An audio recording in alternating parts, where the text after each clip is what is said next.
Good. Oh, wait. Allô? Allô? Yes, hello. We gotta get the alloos. We gotta get the alloos going. Allô?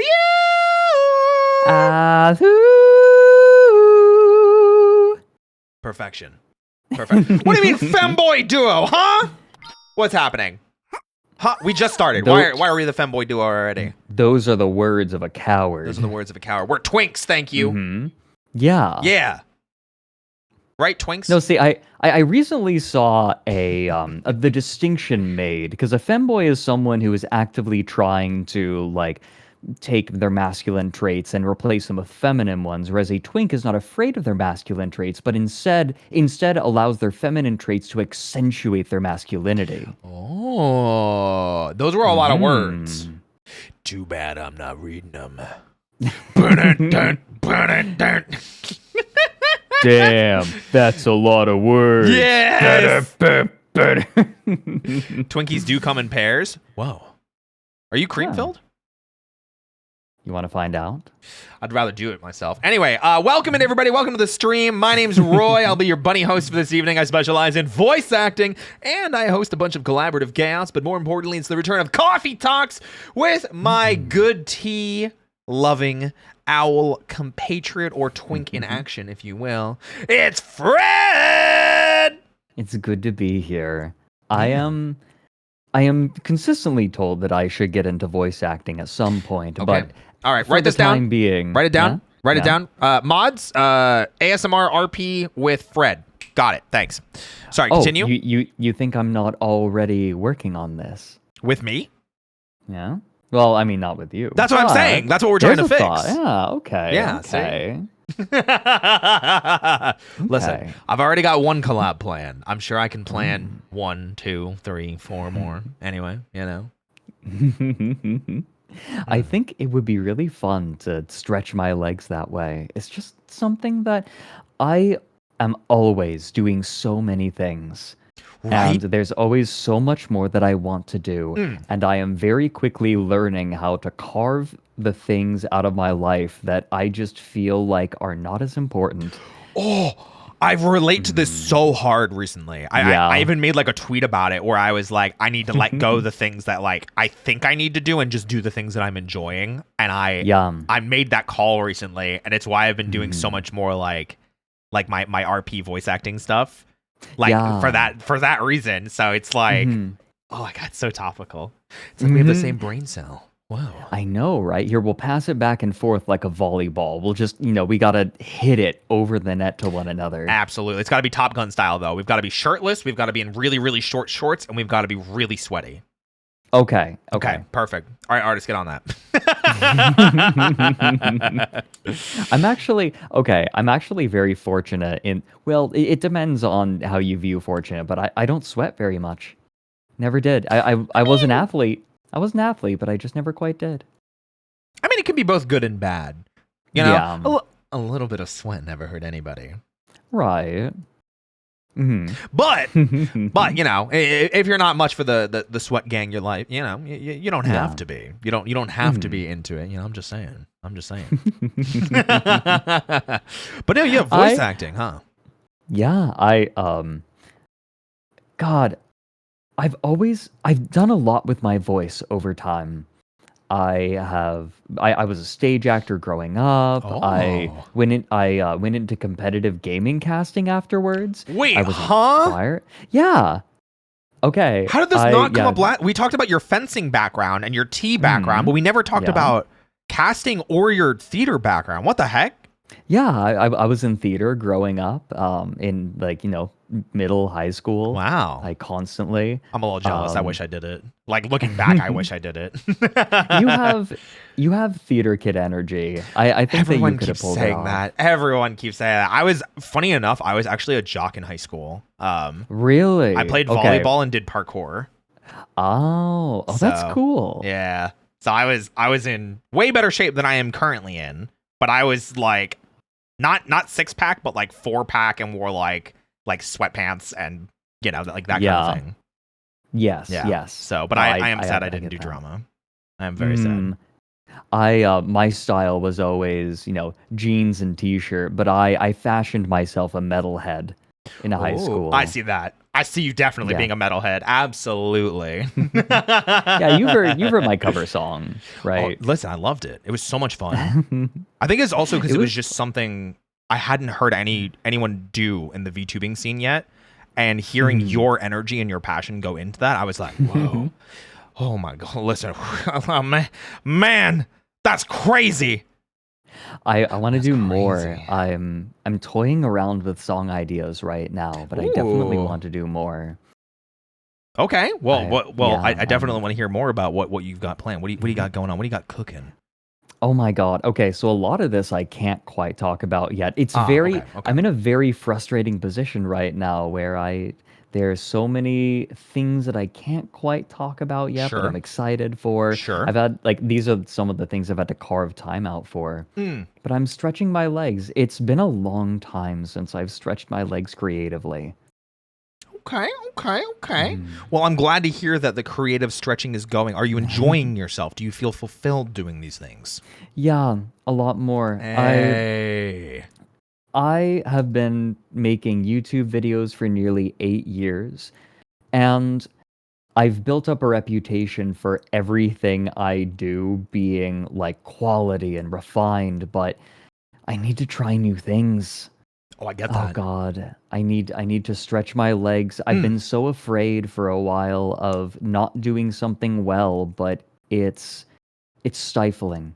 Yeah. That fear is so stifling. No, it really is. I 100% get you. It's actually kind of the reason why I don't do the coffee talks as much as I used Mm. to. Because like Really? I built up my VTubing presence with like my cafe nights. We would do a lot of improv, Right. sketch comedy, and RP and like silly stuff like that. And as I did it more and did it more frequently, it started kind of not losing its charm, but it started feeling Mm. more like work rather than it feeling like Mm. a work of passion. And so I just stopped doing them as much and explored other things. And Yeah. now that I've kind of settled into other things, stretching back into it a little bit is like, oh, I get to bring cute owl boys and compliment them all night. Oh, that works for me. It's an attractive trait, not being afraid to try new things and Mm. not being afraid to look a little bit foolish. Yeah. Yeah, absolutely. I think It's nice. It's I think refreshing. that I think yeah, I think that there's a high school mentality around not wanting to look foolish. And I Yeah. think that it is a very adult thing to be less afraid to look foolish because Mm. you want to stretch your legs. Life is too short to want to not want to push your boundaries. No, I like that. I wholly agree, wholly concur, and definitely believe in everything that you're saying. Mm. Um, I think it's ironic that you bring that up too, because I know Mary literally just put out a short talking about how, of course, VTubers are cringe. Like, come on, like we're all cringe here. Hmm. Must run in the Every astraline blood. the only people who aren't cringe are the people who are afraid of doing the things that they really want to do. Absolutely, Mm. absolutely. I've I have always found myself most attracted to the people who are excited about the things they do, no matter whether it's cringe or not. Oh my god, Because it's so the nice. only way that it truly is properly cringe is if they can be shamed for it. Mm. No, I absolutely agree with that. Just like I could shame a few people for being here. That's right. I see you, Alara. I Yeah. see you, Zeph. I see you, Sad Bun. I see you, Chat. I see you, critters. But more than that, I think that's kind of a sentiment that you and I share. In Mm. the sense of trying to not be afraid of that failure and trying not to be afraid of the what if scenarios, because when you Yeah. stretch your legs into new passions, into attempted greener pastures, you can sometimes find things that you're really passionate about. I know with like Mhm. my voice acting and my RP and my ASMR stuff, I didn't expect to like it as much as I have been, and I didn't expect it to take off Mm. as much as I have. But it's growing faster than my main channel is, which is kind of like, oh, I guess I need to like actually like pay attention to this a little bit more. Yeah, you have a very good voice for it, Oh, and you thank wear it you. well. Oh, thank you. Are you just saying that because you want to hear my villain voice? I'm hearing your voice either way. I just thought it should be known. Oh. Wait, do you listen to my videos? Do you watch those? Oh! Okay. All right, listen. Listen. All right, listen, guys. Guys, exclamation point VA in chat. Check out my voice acting. Anyway.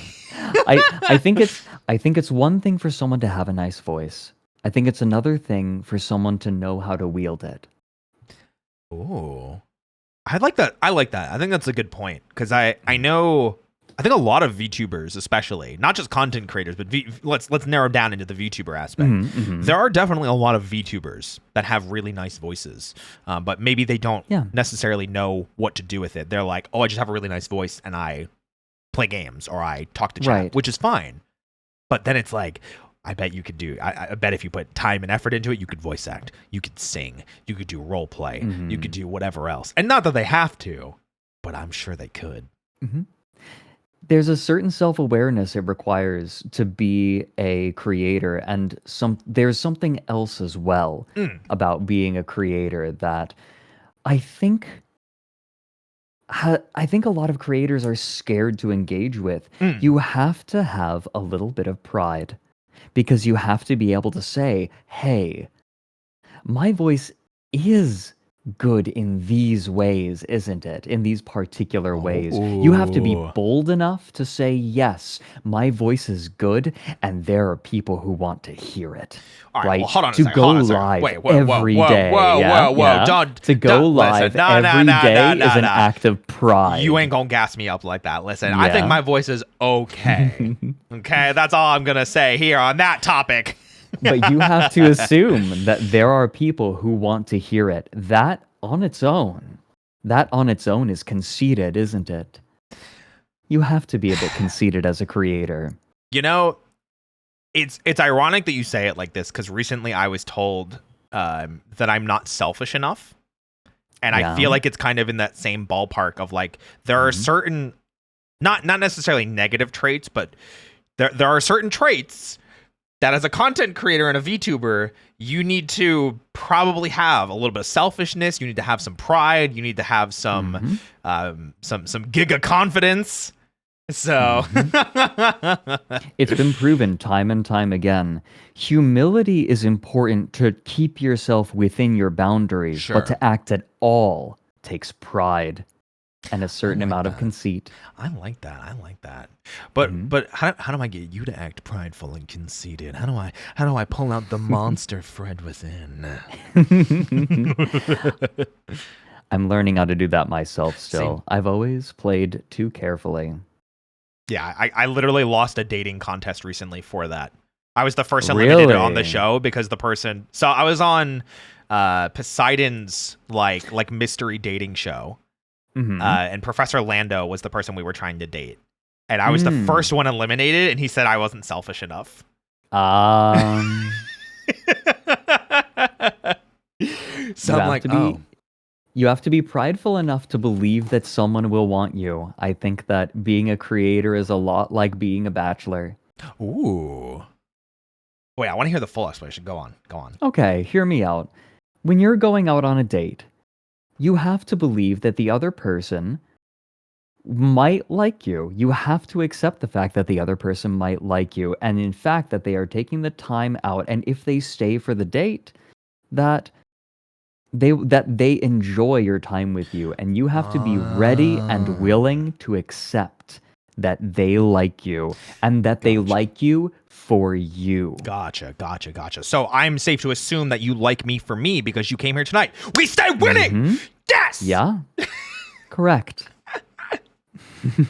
So listen, I had to put it out there. I had to put it out there for I don't remember what our ship name is. I had to put it out there for the Fred Roy shippers, you know? I had to make sure people knew. It's true, though. Yeah. I like you. Wow. Hey, well, I like you. Yeah. I rather like quite a few things about you. Whoa. That's crazy. I like a few things about you, too. Wow. Wow. That's...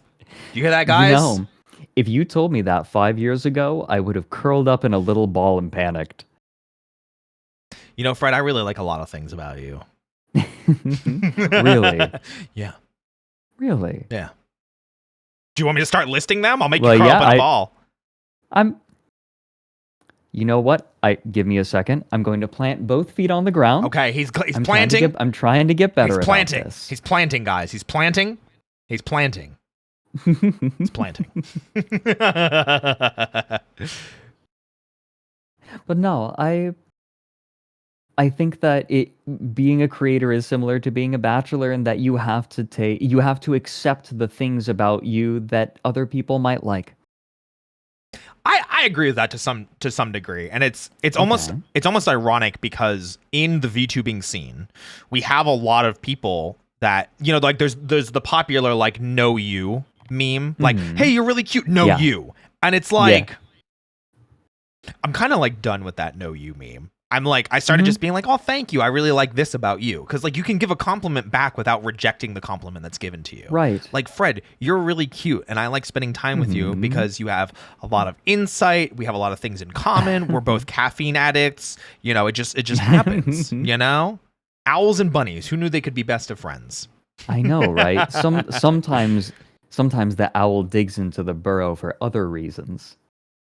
I'd prefer the owl to dig into my burrow, if you know what I mean. Yeah, anyway. Yeah, you're really cute. I know. It's like Han Solo going down in Empire Strikes Back, you know? A little bit, yeah. I know. But if you don't accept the things that are good about yourself, how are you ever going to grow? How are you ever going to improve them? And how else are you going to capitalize on the things that are great about you?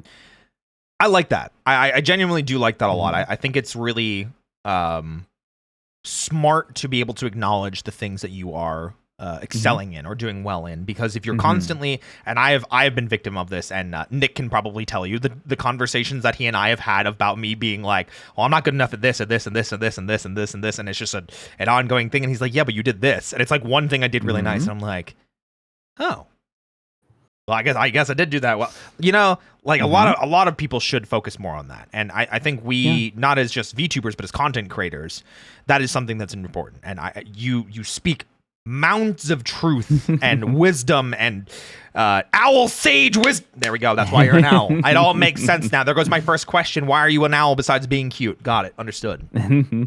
Understood. Now, you know, most people are bad at most things. True. So to say that you are bad at this and this and this and you don't know how to do this, congratulations. Join the club. Yeah, I don't know how to speak Japanese. Nihongo wa wakarimasen deshita. Nihongo jozu. Most people don't know how to speak Japanese. True. Most people don't know how to speak most languages. Most people can't speak in English, let alone type in English. Yeah. Oh my gosh. But no, I agree with you. I think it's really important to kind of not always be so hard on yourself, and to take those compliments and to take those wins in stride, because you know, if you're not celebrating your small victories, especially when you're chasing passion projects, whether it be, you know, singing cover songs, whether it be voice acting, whether it be making tea, whether it be making coffee, if you're not celebrating the small victories, then you're constantly going to be not having fun, and fun is a very important part of everything that we do, you know. A high school English teacher of mine said something that I remember to this day. There are 3 things you need to be good at something: talent, skill, and drive. Ooh, okay. Now, talent being defined as your natural ability at something. Skill being the time that you put into it. Skill being what you accrue by doing it, and by learning, and drive being your will to do it. I have a theory, and I don't know if I'm correct, but there has been a lot of hullabaloo about children that are very good at chess. I am going to argue, I am willing to bet, that these kids are not actually terribly much smarter than any of the other kids. I think that intelligence is a very vague thing. I think that measuring it is nigh impossible, not in all its intricacies. I think that these kids just really like chess, and they take Wow. the time, and specifically, they enjoy it enough to take the time to learn it and make those study hours count, because Very they true. are interested. Two people can study something for the same amount of time, and one person might end up being much better True. than the other. Is it because one person is a lot smarter? I would say in the majority of cases I've seen something like this, no. Instead, it's their motivation, it's their desire. How much are they enjoying it? Because someone is going to engage with learning something much better if they're enjoying it and they're Yeah. driven.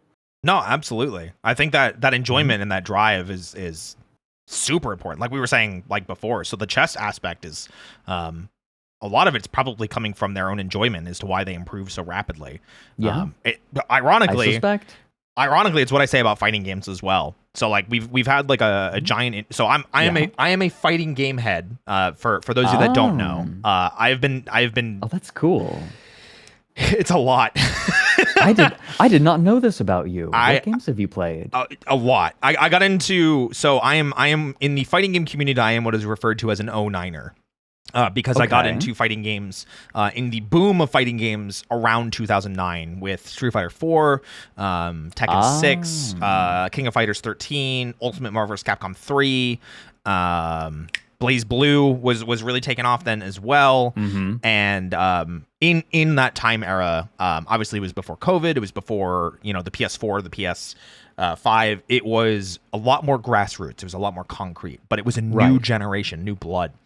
And you could always see that kind of that enjoyment, and the people that were growing in fighting games were the people that were having fun, instead of just keep playing, you'll get better. And it was find something you enjoy about the game and get better and have fun with it.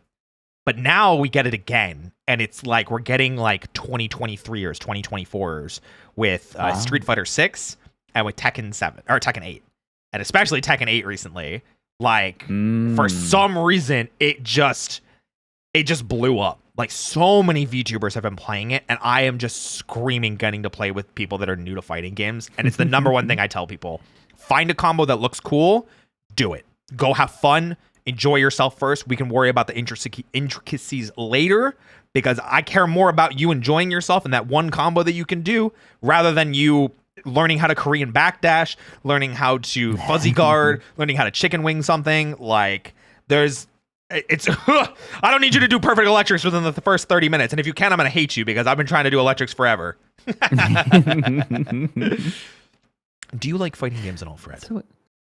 I tried them out when I was younger, but I never quite got into them, despite my college roommates' fervent attempts to try to get me to play Blaze Blue. Yeah, I was always more of a strategy game person. I feel that. I've seen you and Mary play. What was it, Warhammer or not? Yeah, Warhammer? we played Total Warhammer. Total Warhammer. There we go. So yeah.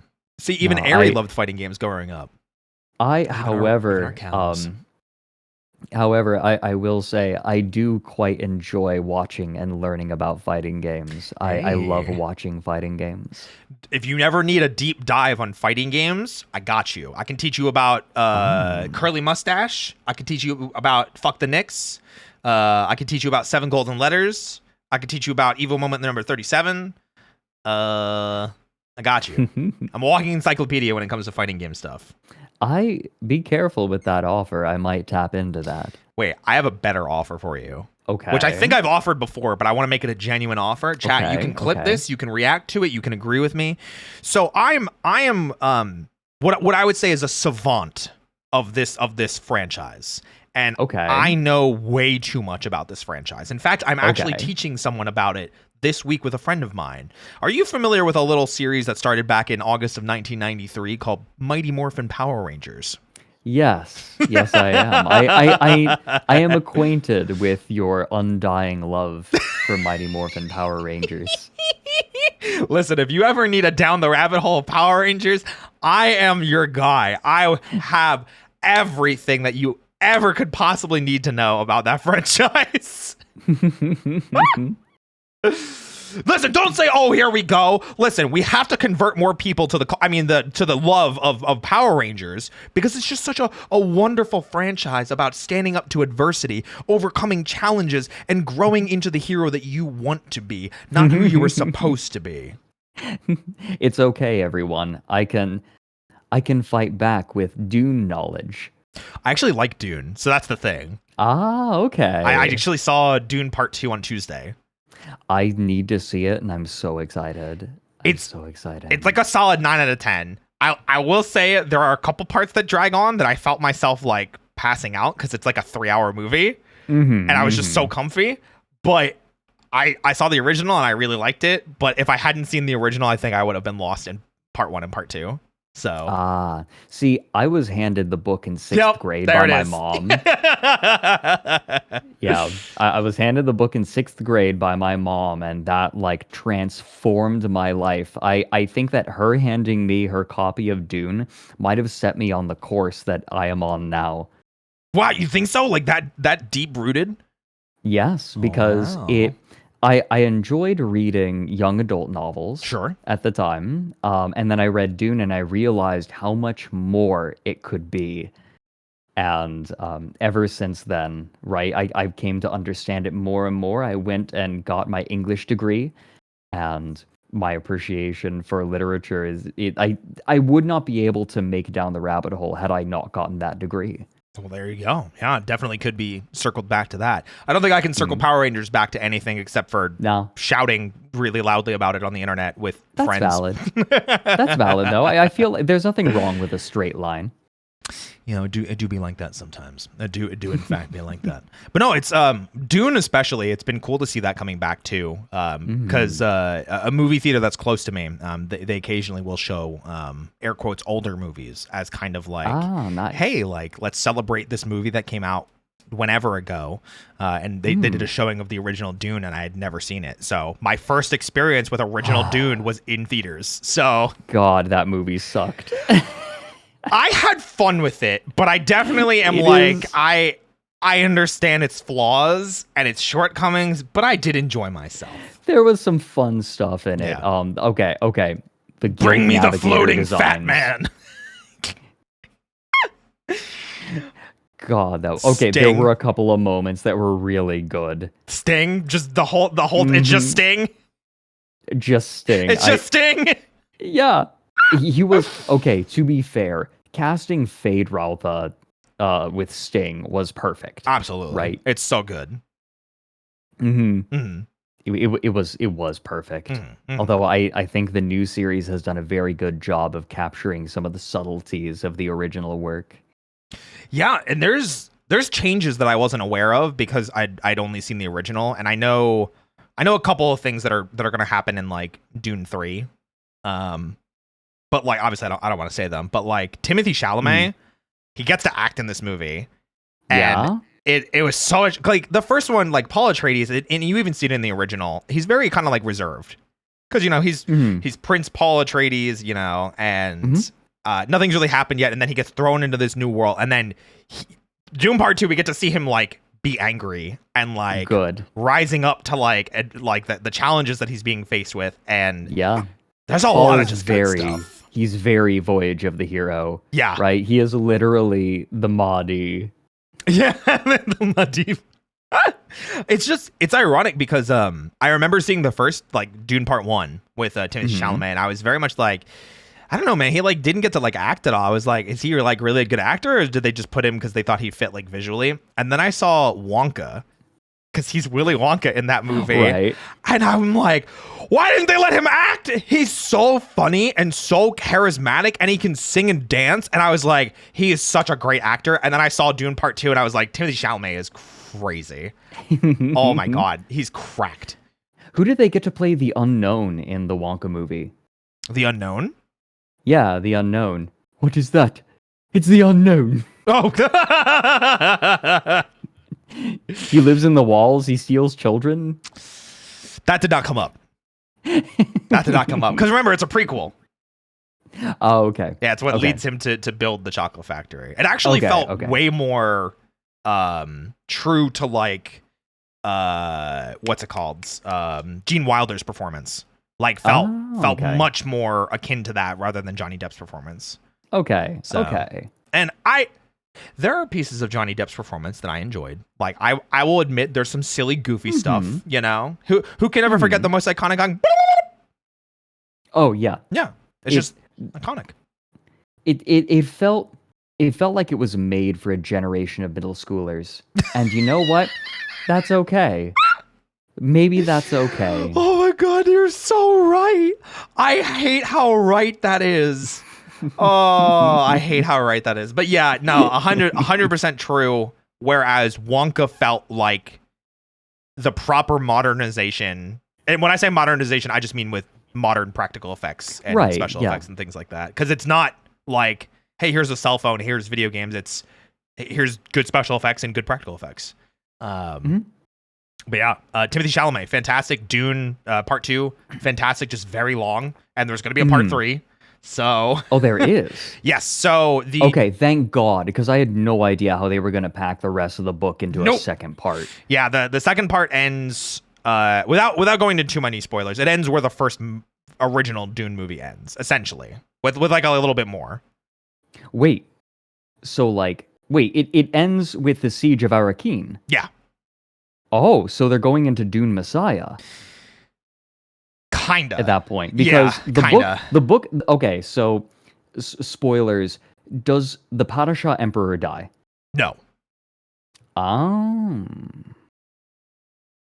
Okay, I'm really curious now because this is fascinating. Yeah, so it's good, and they set it up for the third one very nicely. There's going to be some really cool stuff. But there's just it's just good. And I'm excited to see where they go. But the director, apparently, they had talked about it before, where when he first took on the first one, he was like, I am signed on for 3 movies. I want to make this 3 movies. But if the first one doesn't do well, we'll only do 1. And the first one did pretty well. Really well, and then this one is blowing everything out of the water. It's the Two Towers or the Empire Strikes Back. Right. So it's like, all right, they've hit their stride and they know what they're doing. They did. It's really good. It's really good. I'm excited. Yeah. I'm excited now. Yeah. I just want to reread it. I still have my mom's old copy. Whoa, that's crazy. I have the whole original series. I will say it goes off the rails a little bit after a while. I've heard about some of the stuff that happens. Yeah. It's a lot. It's a lot. I'm excited to see where that goes. I hate to backtrack. Hit me. But I wonder... Back that up into me. What kind of characters do you tend to play in fighting games? Because players do tend to fall into archetypes. First, I want to hear what you think. What kind of characters do you think I play? I'm going to say... you play a lot of characters who like footsies. Oh. You like playing neutral. I'm going to say you like playing characters with strong neutrals. I do in 7, or I do in Tekken. I keep saying 7. I'm so used to it being Tekken 7, and you just say 7 and everyone knows what you're talking about. I play Jin in Tekken. Okay, I'm not familiar with the characters themselves in Tekken. Gotcha. But he is very footsie based. Very. Okay. Typically, in fighting games, I play characters that I think are cool, sexy, valid. All right, or have a play style I find cool. Nice. Or main characters. Oh, okay. And there's usually not a rhyme or reason. So like Street Fighter 4, I played DJ. Okay. Which doesn't fit any of those.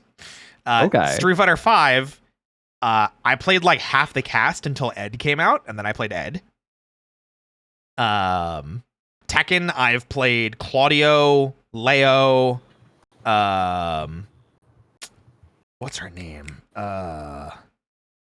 It's the vice chancellor of Poland. What's her freaking name? Lydia. There we go. Lydia, and now Jin. In King of Fighters, I play like Benimaru, my Tenkun, Ash, my Shiranui, Titty Ninja Girl. So Objection DJ does have a cool play style. In 6, he does. In 4, it's worse Guile. And don't tell me I'm wrong, because it is worse Guile. In 4, in every single way, it's worse Guile. So when you decide to learn a character, is it so you can counterpick, or is it because you just have there are too many characters you want to learn? Oh, it depends. Mm. Seven. Oh my god, I keep saying seven. Tekken. Sometimes I will pick up a character so I know what their weaknesses are. Like if I'm struggling in a matchup, I might like play around with them a little bit just so I kind of am like, oh, like this is a common string or this is a common combo to look out for, or common footsies and things like that to look out for. But no, normally once I pick a character, it's just I'm just playing that character. I'm very fortunate in that Jin doesn't really have a lot of bad matchups because he's just like he's a very fundamental character that isn't really about taking really big risks. He can take like mild risks to get mild success, but he's like, I'm going to do a safe option. I'm going to do a safe option. Surprise, I'm going to do a safe option. Right. I remember hearing a long time ago a piece of advice that I have held for a long time. If you are playing any game, pick a character, with a character roster, pick a character that is solidly in B tier. Yeah. Here's the reasoning. That character will never be adjusted, will never be changed. They will stay the same the entire time. And as everyone else is trying to pick up new characters and figure them out to chase the meta, you are going to be playing the same character that you have played for months or years, and you will be well ahead of everyone at all times. So it's ironic that you say it like that, because it's like it's not wrong. But some modern fighting games have changed that a bit. So, like, I used to say, like, Street Fighter, pick up Ryu and you'll learn the basics of fighting games. Right. Or of Street Fighter specifically. But now I'm kind of like, Ryu kind of suck. So, like, I'm like, if you want to learn a character that, like, teaches you the fundamentals of a fighting game, I'm actually saying to pick, like, Luke in Street Fighter 6. And he's, like, a top 5 character. But he just literally has everything. So I don't disagree with you, because like back in Street Fighter 4, absolutely, Ryu is a solid middle ground character. He has really obvious offense, really obvious defense. You just know what he's going to be doing, and his gameplay didn't really change throughout the entirety of the life of the game. But 5, he was on the top and then immediately on the bottom, and he never really escaped like bottom 10 status. Interesting. And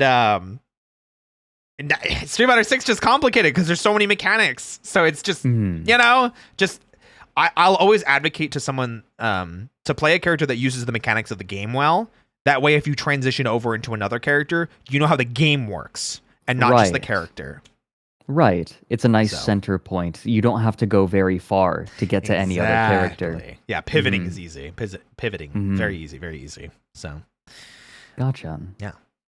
I hope you don't mind that this might have been a little bit rude, but I kind of just wanted to listen to you talk, and so I did my best to put you on a topic that I thought you might start talking a lot about, and I was just kind of sitting here and listening and enjoying myself for a while. Listen, if you just want to hear me talk, I promise. If you want to hear me talk, you don't have to come up with excuses. You could just ask me.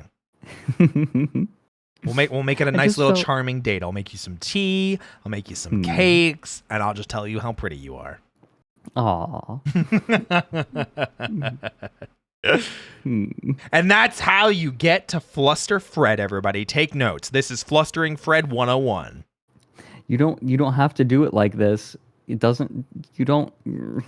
Yeah, but if I want to make content out of it, I have to make it really obvious that I'm trying to farm you for content. That way, when it turns into a YouTube short later, people aren't like, Roy's just farming Fred for content. And it's like, yes, of course I'm farming Fred for content. That's the ironic funniness of it. Ha ha, hee hee. Gotcha. Everyone's farming each other for content. Listen, I'd prefer if Fred was farming me right now. Anyway, so spice. Swords and plowshares, if you will.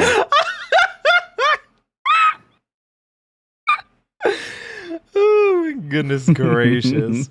Oh god, I had something I was gonna ask you and now I forgot. Oh, so we were talking about this before. Right. Where no, I lost it again, Fred. I can't. Fred, stop doing this to me. What am I doing? You're too pretty. That's what it is. I just keep getting lost in your eyes, just like my conversation topics. We can talk about the butter and the tea. I hope that you get stuck. Oh my god. Okay. Thanks, chat. Okay. I did something the other day. Hit me. I decided to make some black tea. I have some lovely black tea from a local shop that Sure. that sources their tea from Kenya. And black tea. And Interesting. delicious. I decided to try making it, the British way. You couple of teaspoons in the cup and you let it sit for like 8 minutes. But then I decided, hey, wait a minute. I like cream and sugar in my tea. Okay. And you know what else has cream and sugar? Ice cream. So I decided to take some vanilla bean ice cream. Right, I forgot it was. I forgot it was ice cream and not butter. I swear to God, Mary is rewriting history and is going to get me canceled. It literally is a Mandela effect there. Like, I quite literally just forgot because I just thought it was butter. Because someone said it in chat and I'm like, oh, right, it was butter. It wasn't butter. Fred is crazy. He's wild. He's wacky.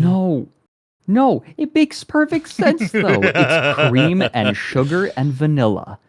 Come on. I mean, yeah. Was it good? Oh my god, it's so good. I've done it multiple times since. I would recommend trying it. You didn't make me any? I could if you would like to. Oh. See, I would have made you some, but you thought it was butter. Well, no, I only said that because somebody in chat said it. Save me, chat. Save me, critters. Listen. Gaslight Fred right now. Everyone gaslight Fred right now.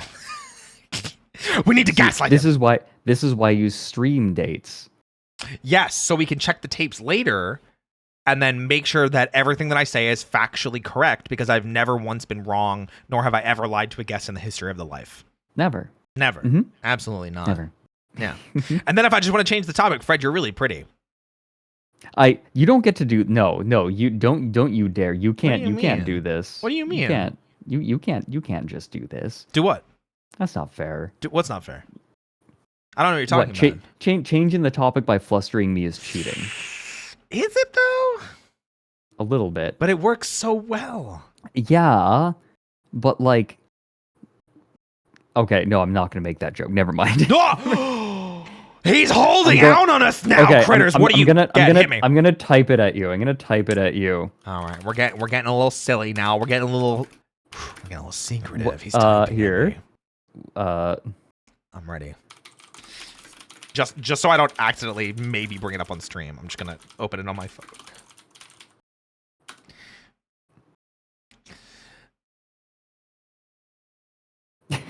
I don't think I would have understood that. Oh, okay. So listen, you have to understand something. I may have a really nice ass, but I am also dumb of ass. So listen, talking about stuff. Cute of face, warm of voice, dumb of ass. That's it. That's me. Grabbable of hips. That's what I'm saying. Oh, don't be too harsh on yourself. What do you mean? To get something like ASMR to work, like what you do, right? It takes an awareness of yourself and experimentation and knowledge of what's working and knowing what to change.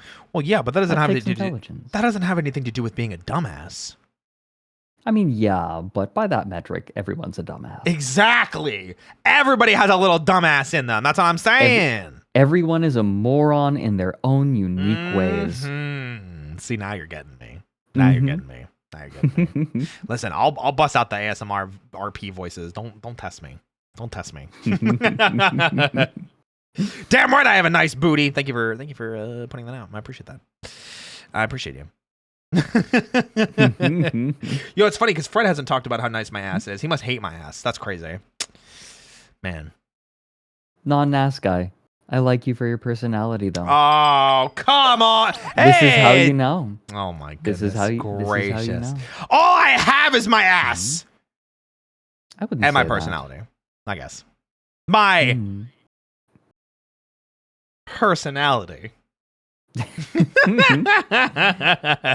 Every once in a while, your personality from side to side. That's what it means sometimes. Listen, I don't always want to flaunt it, but your personality from side to side. Come on, everybody, let's do the Mario. Swing your arms from side to side. I hate it here. Why is it strong bad? That's a good question. Why were you strong bad for a second? Do you know where the cheat is? Swing your cheat from side.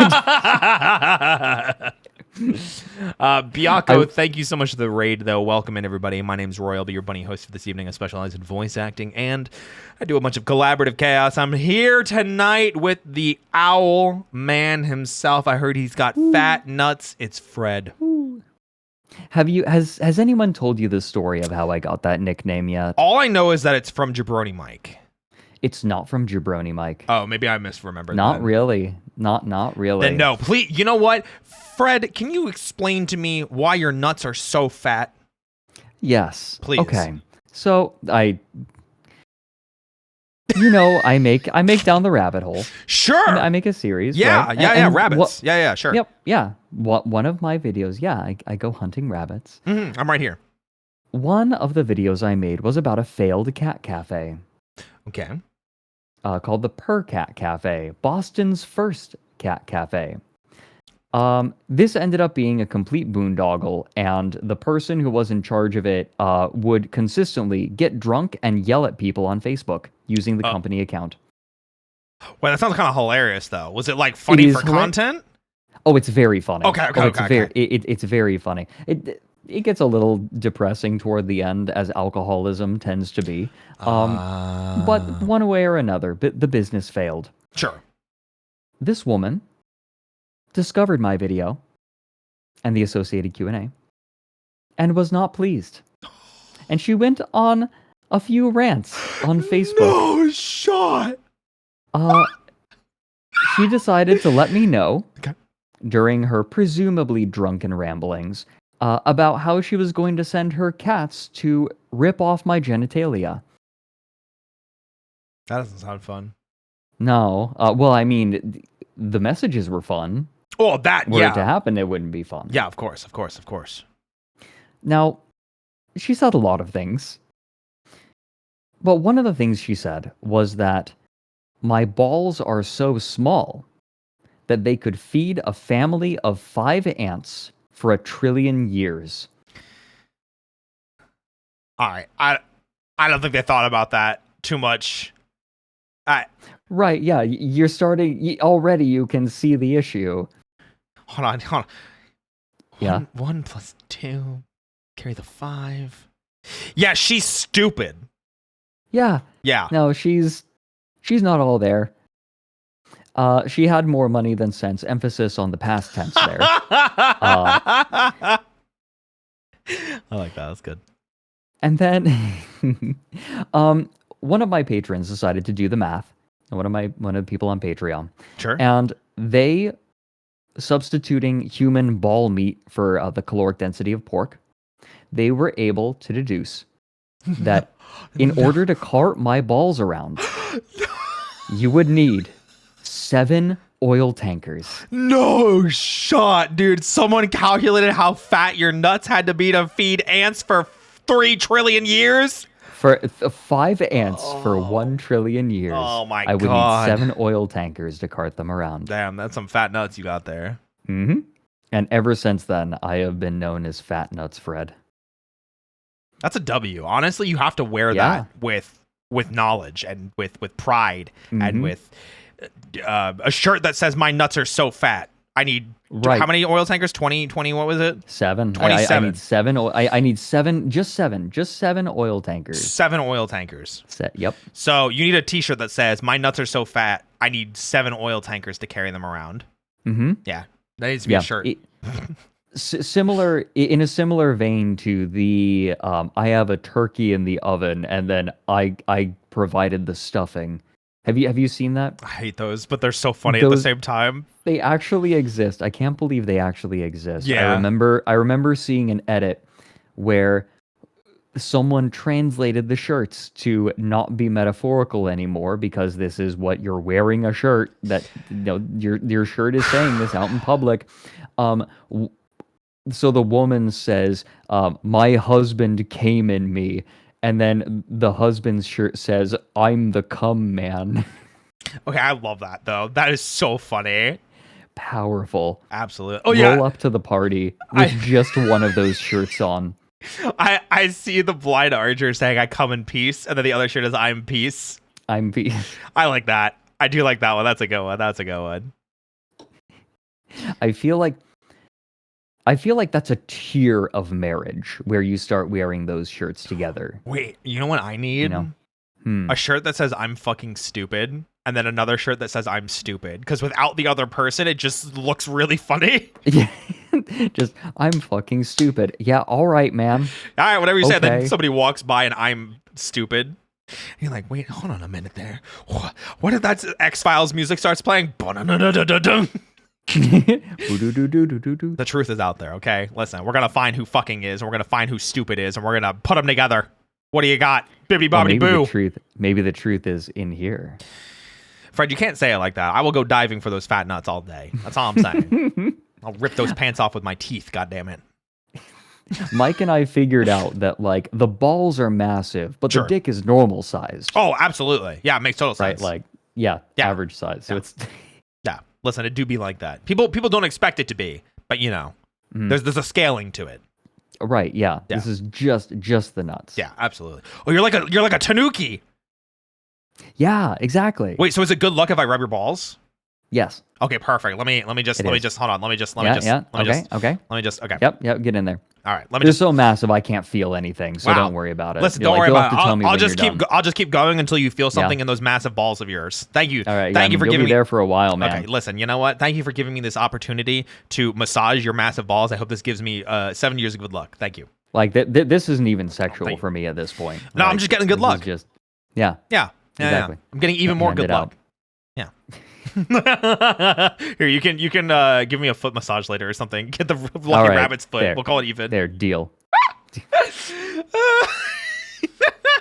This went off the rails. It took about 60 minutes for this to completely go off the rails. I feel like that's a new record.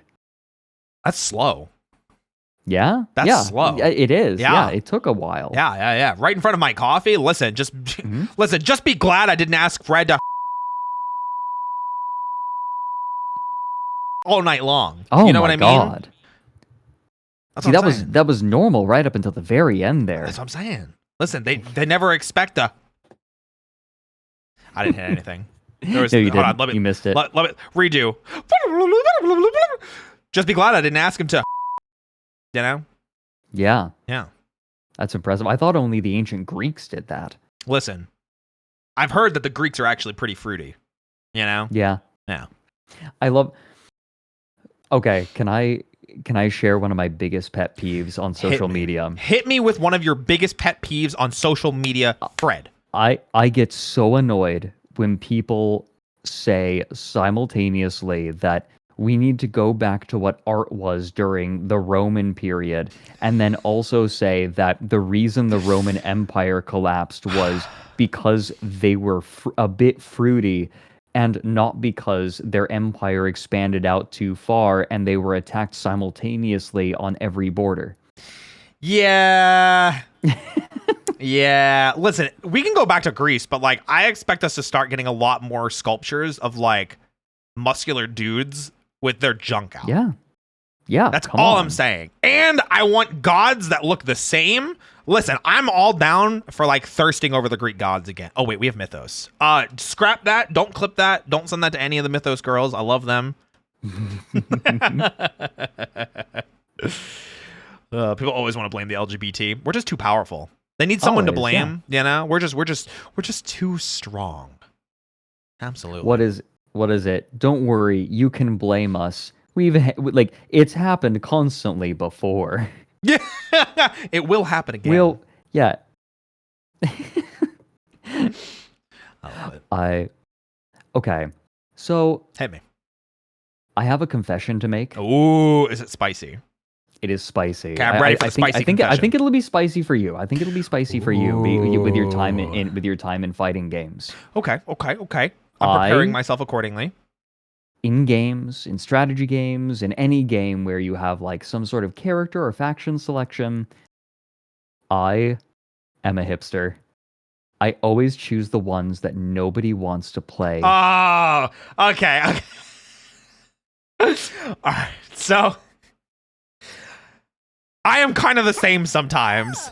Yeah. Because like, so in fighting games, there's obviously like You can be a character specialist, in which usually it's because no one else plays the character or something like that. But there's also something called a low tier hero, which is you play a character that's known bad in a game. So like Street Fighter 4, I played DJ. He was widely known to be a bottom 3 character. He was one of the 3 worst characters in the game. And I played him and I bodied everybody with him. Yeah, because my brother, for a time, was a competitive Total War Hammer 3 player. Ooh. And he notoriously played the worst faction in the game, Nurgle. Because he played them specifically because they were bad. And he would take games off of great players because nobody knew how to play against him. Yes! It's a giant knowledge check. Yeah. Listen. You can't just lean back on the meta. Yeah. Yeah, we need that. We need those knowledge bandits, you know? We got to have them capture the knowledge. Yeah, not only would he play this faction that nobody ever played, but he would play wild new strategies. I love that. And nobody ever would predict what he was about to do. They always prepared for him doing the meta, and he would do something other than the meta. Yeah. And meta this, so proud of meta him. that. Have you ever met a Fred? I have. Have you ever met a woman? Got him. Women aren't real. Have you met a woman? I mean, I don't think women are real. Like I'm like you and I are here. We're both guys, so right. I feel like any day now. I don't know. Any day now. I choose to believe that they exist and that they're just hiding, kind of like the UFOs. Oh. Maybe they're on the UFOs. The truth is out there. Yeah, the white pill. I can't believe this is the second time that the X-Files theme has been applicable. Ba-da-da-dum. Oh shit, there's a woman in X-Files. So, speaking of, tell me about Scully. I've been wanting. There's something I've been wanting to do. Oh yeah, hit me. I would love to get a bunch of friends together, a bunch of streamers, and make an XCOM 2 voice pack. Oh my god, that sounds amazing. I think it sounds fun. Like everyone record, like not just taking clips from streams, but like legitimately recording lines for an XCOM voice pack. That sounds amazing. I think it would be fun. That sounds like so much fun. I love like silly stuff like that where you get to just like, let's have fun. Let's do this like crazy idea that people haven't done and just let's just go. Absolutely. And just make it a single mod pack. So like you just get the one mod pack and you get all of them. Yeah, absolutely. Really easy. I like that. Hey, listen, sign me up. Let me know when it's ready. Call me, beat me if you want to reach me. All right, I'll let you know. All right, great. Maybe write lines for individuals, or they can also record lines that they want, right? I like the sound of that. I like the sound of that. Yeah. Oh, apparently women went to Venus. Oh, okay. Well, I've never left Earth. So, have you left Earth before, Fred? I've been to the Silent Planet. What is that? That's Earth. I'm sorry. That's a really obscure reference. What? Carry the one. Oh, yeah. Sorry. Please continue. Oh, I'm just being a literary nerd. Don't mind me. Wow. It's Fred being a nerd? That's crazy. I'm continuing to be the most unrelatable person on Twitch. What do you don't mean? Mind me. Fred, we literally started our friendship off of being caffeine junkies and calling each other cute. To be fair, caffeine doesn't really do terribly much for me except make me jittery when it's coffee. Coffee doesn't make me jittery, but yeah, same. However, the other psychoactive chemical in tea is very helpful for me, I've found. Wait, what's psychoactive chemical? Oh, did you not know? Is it caterpillar poop? I have tried. Yeah, we've talked about this. No, tea has 2 psychoactive chemicals, 2 main ones, caffeine and L-theanine. L-theanine is, unlike caffeine, a depressant. Huh? It calms you. So when you're drinking tea, you're getting crossfaded. Oh. Yeah. That's why I like chai tea so much, because it's calming, but I like the caffeine, because I said chai tea. Chai it's got both. has a lot of caffeine in it. Mm-hmm. So it's like one of the most caffeinated teas. Interesting. Yeah. I actually did not know that. It's very high in caffeine. So I like getting like chai lattes if I'm ever at like a like if I ever do go out and get like one of those like dessert style like coffees or teas, Right. then like Right. I'm always like, all right, chai latte, and Mm. you know, go crazy with it, you know. Yeah. Tea. Okay. Mm. You want to know? You want to know something Yes. fun? That there is Yes. a very big misconception about tea. That the Yes. kind of tea affects the caffeine content. Right? People say Yeah. that black tea has the most caffeine. This is not actually true. Isn't What it affects the caffeine? Is it red? Red? Is it red tea that has the most caffeine? What, rooibos? Because Like, red tea can mean a couple of different things. well, is chai considered a black tea? I thought chai was a red tea. Well, chai is a flavored black tea, I believe, usually. You got me. Please continue. But- Sorry, I got really excited. It's okay. It's okay. It's cute when you get excited. What do you mean by that? I mean, it's cute. I mean, you are cute when you get excited. You're cute when you get That's excited. what I mean. We can be cute together. Really? Oh, we can be excited about things together. Yay! I like that idea. Dinner tomorrow. Me. Yay! I love That is that. literally our ship in a nutshell. it's you explaining some like obscure literary fact to me, and I'm just like, yay! Yay! Oh my gosh, I love you, Fred. I love you too. You're wonderful. We're You both are wonderful. delightful. Am I delightful and down the lane? Are you down the lane? I could be down the lane from you, Oh. if you know what I mean. Wink, Yeah. wonk. Rick, he's got those things like the cum gutters. What? How'd you know? Morty, that's disgusting. How'd you know about my cum gutters? I don't know. I just assumed. Yes, you just assumed, not that you looked at the art that Duke did for me, no, huh? No, of course not. Why would I ever do anything like that? I don't know, Fred, because I found out tonight that you occasionally lurk my streams, and have you seen my ASMR RP videos? I don't know. Have I? Oh my god, Fred, don't play this game with me. I swear to God. I swear to God, Fred, I will up and down, Fred. You know, it's kind of cute how you play it off very confidently. You do it very well, but you can't hide the fact that you're still a little bit nervous and a little shy. What are you talking about? I just play it up for the clips, for the Uh-huh. memes. You know what? I do You all can of this say that. for the Vine. It's for the Vine. Just for the Vine. It's for the Vine, guys. Uh-huh. It's for the Vine. Right. Yeah, Right. absolutely. I'm a professional, okay? I don't get flustered. I don't get nervous. I don't get what's the third one? Nervous, flustered, cute. I don't See? I see what you did there. I see. Listen, we had to do it for the Vine, okay? Right. Yeah, we had to do it for the Vine right in front of their honey barbecue lays. Just what we had to do. The lay. Wait, we're supposed to have lays? I don't know. One of the critters does. I could smell them opening the bag. Oh my god, I want wings now. Bro, God me damn it. too. I've been Damn. wanting wings. Oh, I was telling you about going and seeing Dune. Right. So occasionally the movie theater will do like special menus for like when big releases Ooh. come out. And I was kicking myself because I had ramen earlier that day and I worked out, so I was like able to like justify having the ramen. But at the movie theater they had like a Dune style wings. And I didn't get it. And I'm so like I'm kicking myself that I didn't get it. Oh, did they have like cinnamon in them or something? No, but they did have a shake that did, which was Oh, interesting. kind of disappointing because it was just a vanilla shake with cinnamon. Oh, Yeah. that's kind of sad. Yeah, it was just a vanilla shake with cinnamon.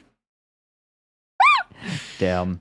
I don't remember what we were talking about before. I got excited to talk to you. The cinnamon allowed me to see into an alternate future where this shake isn't so disappointing. Whoa. Got him. That's pretty meta. You know, I had the cinnamon and all I could start thinking about was spice, desert planet, Arrakis, Dune. It's just what it is sometimes, you know? Arrakis. I feel so stupid. I think Arrakis, Dune, desert planet. These are the voyages of the Starship Enterprise. It's the same cadence. It really is. Oh my god, you're so right though.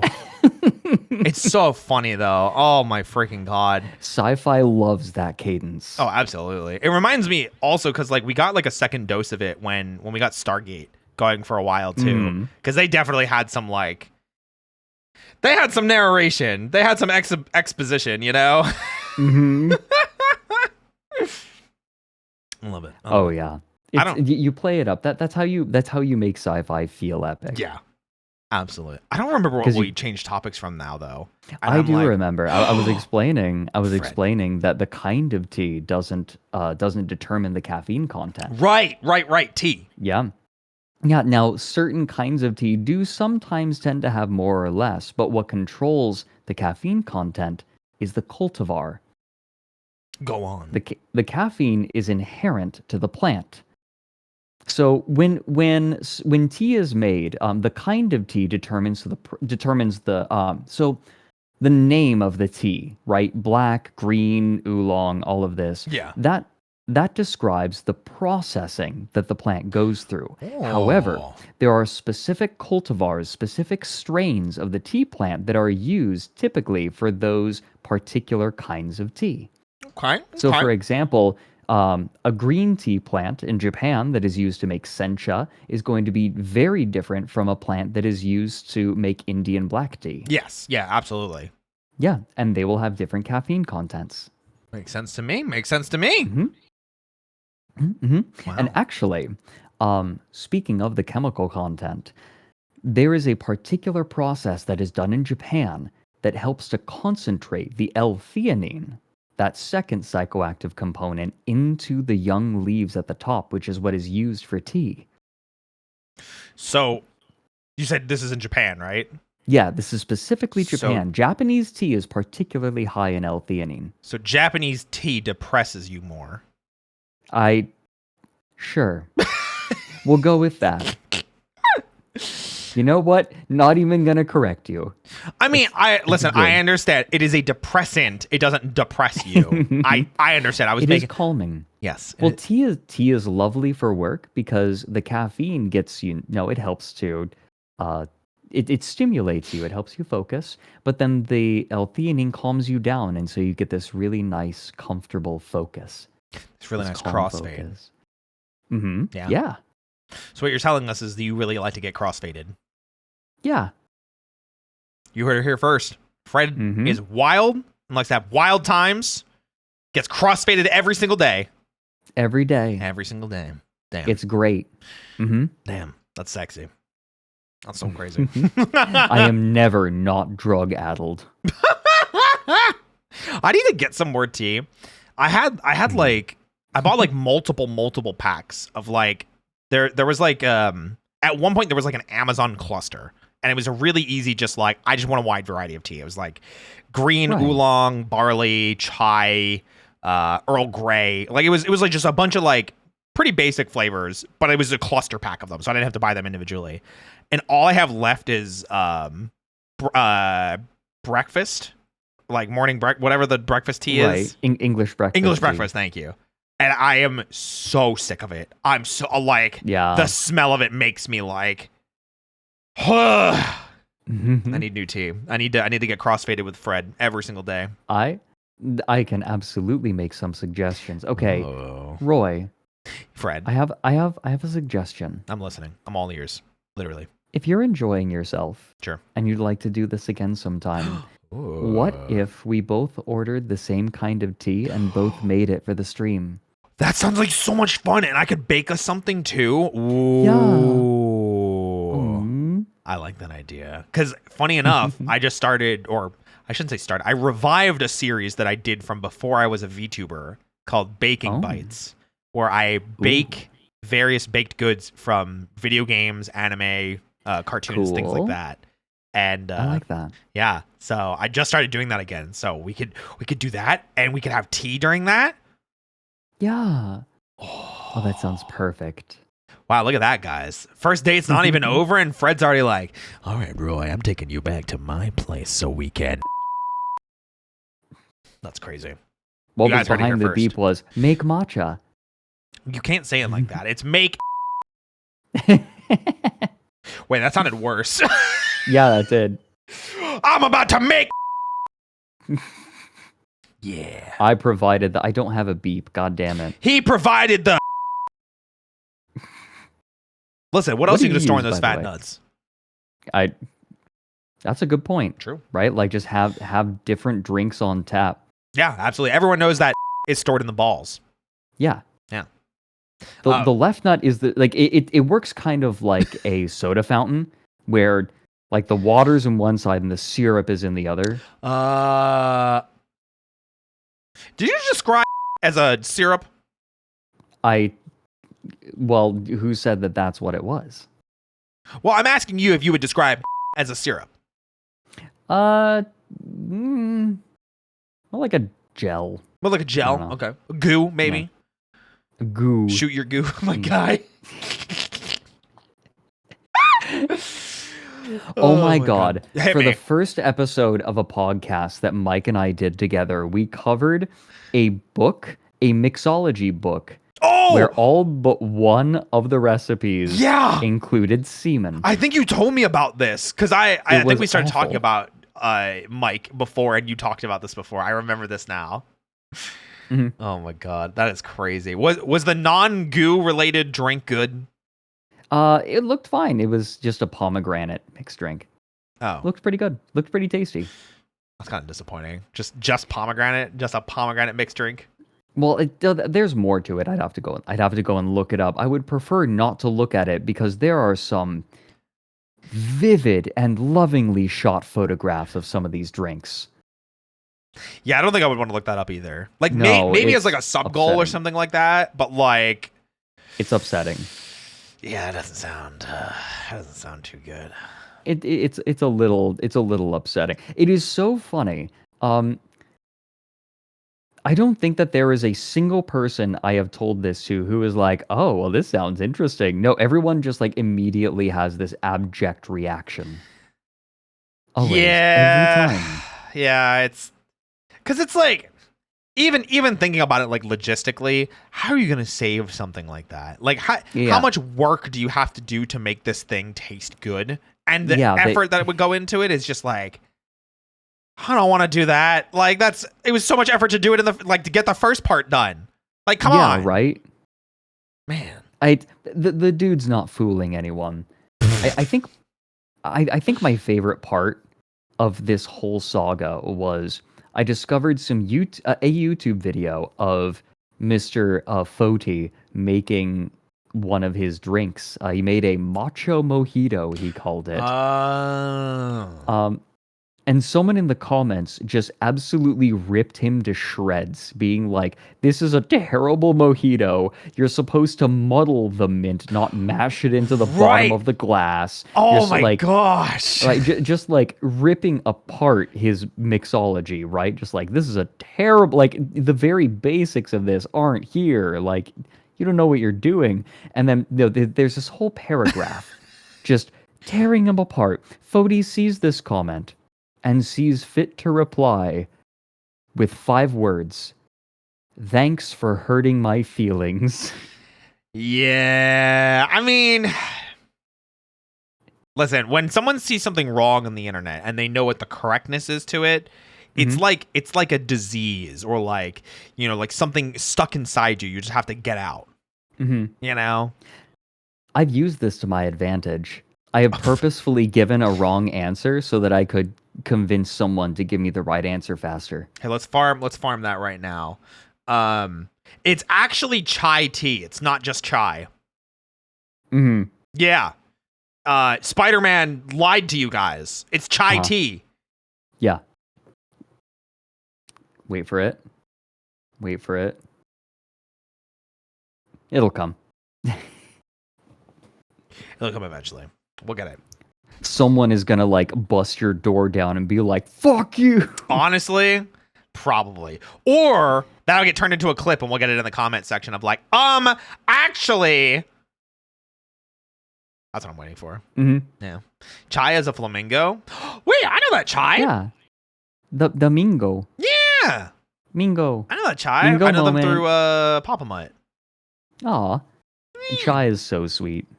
They've been very kind to me. Chai's the best. Chai is, oh my god, so much fun to have on stream if you ever get the opportunity. I think we were together like once or twice, but like on Papa Mutt stream. But like that was forever ago. It was so long Probably ago. back when they went by Nady. Yes, it was still when they were Nady Beak. Nibidik. Yeah, that was. It feels like a lifetime ago.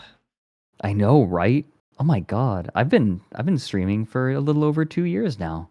Ooh. Man. Wait, how long have you been like Fred Vtuber for? Well, I was an owl for about a year and a half, a little over, and then I joined Astraline in September. That's when I became Owl Man. Oh, that's when I became. It's almost is it 6 months now, or is your 6 months coming up? I guess September was 6 months ago. Yeah. Wait a minute. I think we just hit the 6-month anniversary. Wait, no shot. Chat? Like a couple of days ago. Chat, check it. Wait, we're gonna go to Google right now. I think it was the 3rd. Astraline. 3rd of September. Fred 3rd debut. Or the 5th. So it was first, like October 10th was apparently when this was from. That might have just been when it was uploaded. Yeah, it looks like it's just an upload. I thought it was September. I'm certain it was September. I don't know. Owl debut and Beefcake week. No. Oh, Owlet debut. That was 2 months ago. Yeah. That was when I did a subathon. September 2nd. Yeah. I was a little late. Yeah. What? You didn't celebrate your 6-month anniversary? I've been a little bit preoccupied. Fred, I am going to come over there. I'm going to sweep you off your feet. I am going to pepper your face in kisses. Come here. Listen, we're going to celebrate. We're going to do it right. Everybody in the chat right now, wish Fred a happy 6 months. Happy 6 months, Fred. Happy 6 months, Astraline. We love them here. And Fred has the fattest nuts on Twitch. Just saying. Really? Yes, absolutely. Aww. See, look at everyone believes that. Listen, there's no one else's nuts that I'd rather fondle right now than yours. Oh. And this is how you, Shia, listen. It's not what you think it is, Shia. Why did you come in when I was talking about fondling Fred's nuts? No. Though great timing. That actually does lead me. Use your help. Oh my god! Listen, actually, you know what? Shia, you busy? Just kidding. Owl and 2 rabbits. Now this sounds like some art. Listen. I'm not complaining here. Listen. But this actually does bring me to a pretty funny story. So Shia and I have made some content together before. You know, we've done a few things. We've been around the block, and about 2 weeks ago, week and a half ago, we did this one stream where it was guess the video game connection, and we were trying to explain like looking at 2 images from two characters from 2 different games. What are the connections between them? So like Master Chief and Shadow the Hedgehog. They were like both genetically modified, like both had a loving female love interest, like die in front of them, kind of thing like that. Both use firearms. Yes, both use firearms. And then right at the beginning of the slide, there was Shia and I, and it was guess the difference. And Phoenix chimes in and goes, "Bunny!" And Shia chimes in, "Gay!" And I cut him off. I'm like, "Shia, you want to try that again?" And he doubles down on the gay comment. We uploaded this as a short to my YouTube channel, and it got ad suitability restricted. And I was like, not really sure why that is. Not entirely sure. We're not making fun of anybody. Shia and I are both. They don't like the gay. Yeah, like listen, Shia and I are both attracted to men. It happens. You know, it comes with the territory of our sexualities. We're both pansexual. Daisy. That's crazy. So YouTube sees that and is like, "Whoopsie daisy, you have a little mistake there." Yeah. So I asked for a manual review, and I don't get to say anything. It's just yes, I believe it to stand by everything. Gets denied. Okay. So I put it out anyway. I like let the short go live, ends up being like my most popular short in like the past like month and a half. Oh my god. Even though it's ad restricted. Oh my god. Yeah. So that's so obnoxious. I'm so mad because it probably could have done even better if YouTube wasn't anti-Bunny and anti-us saying gay. Yeah, I wonder if it's actually Bunny, because I know that they're starting to try to use AI for content moderation. Oh God only knows the kind of connections that it's making. I have no clue. If it was Bunny, that's weird. Like, we were both bunnies on screen. Like, we both have rabbit ears. Right. Uh-oh. Can't be having that on my good Christian platform. My bad. Sorry, guys. I didn't mean to offend or anything like that. Yeah, it's okay, YouTube. I'm gay. It's okay. Listen, I'm at least 50% gay on the regular. Okay. At least. At minimum. At minimum, I am always at least 50% gay. Only mostly gay. Listen, it comes with the territory. You know, pansexuality be like that. Sometimes I'm like, man, Fred is really hot today. Other days I'm like, man, Fred is really hot today. It's just crazy. You never know what it's going to be.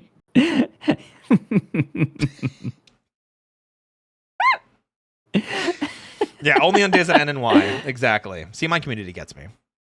Yeah, that's at least half of days, right? It has to be at least half of them, I think. Yeah, if you count it, I'm sure it'll make sense. You're so cute. What do you mean? You're so sweet. This is apropos of nothing. You're just cute. I'll take it. I'll take it like a champ.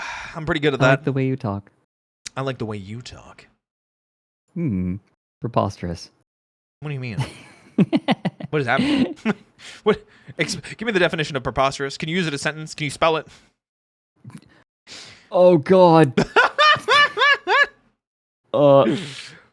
Q.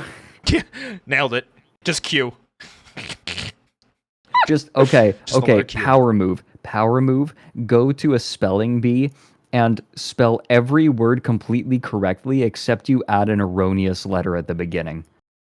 So like you fake everyone out to convince them that you're like doing it wrong. Yeah, just QPREP. Yeah. Fred with the giga IQ plays here. All right, I see you. A little mischievous fun. Yeah, just let everyone know. A, I'm better than you. And B, I'm not playing your stupid little games. I love that. Yeah, Q gay. Quigay. That's my favorite flavor. I think it's right next. Yeah, it's like right next to Quebec. Yeah, absolutely. Everyone knows it's right there. It was supposed to be Weebec, but someone made a typo. You know, it makes sense. I would have said it's plain there in black and white, but it's plain there in rainbows. So rainbow colors. Oh my goodness gracious, Fred.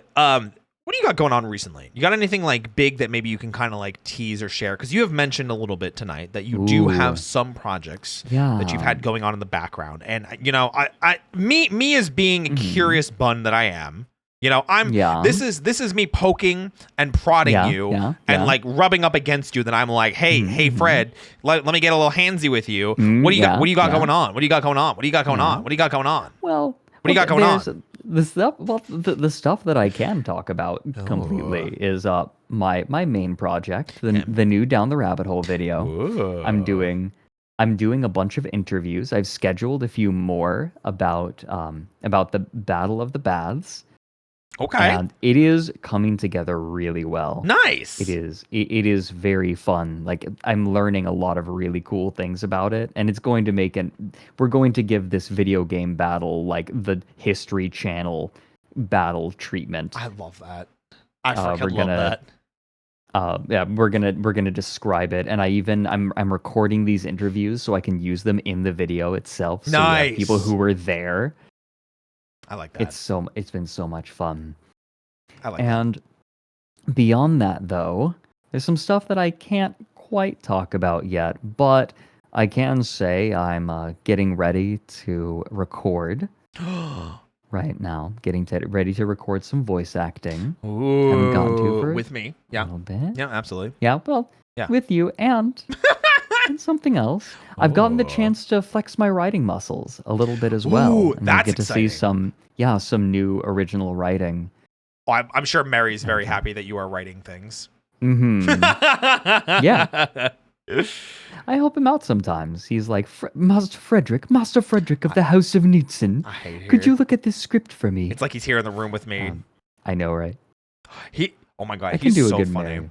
He's so funny. So he invited me to something recently, and we were talking about just like getting in and everything, and he very much started like a thing where like people started gaslighting me into being like a childhood bully to like other people, and then he started messing with my name, and it was like Roy Mosquito.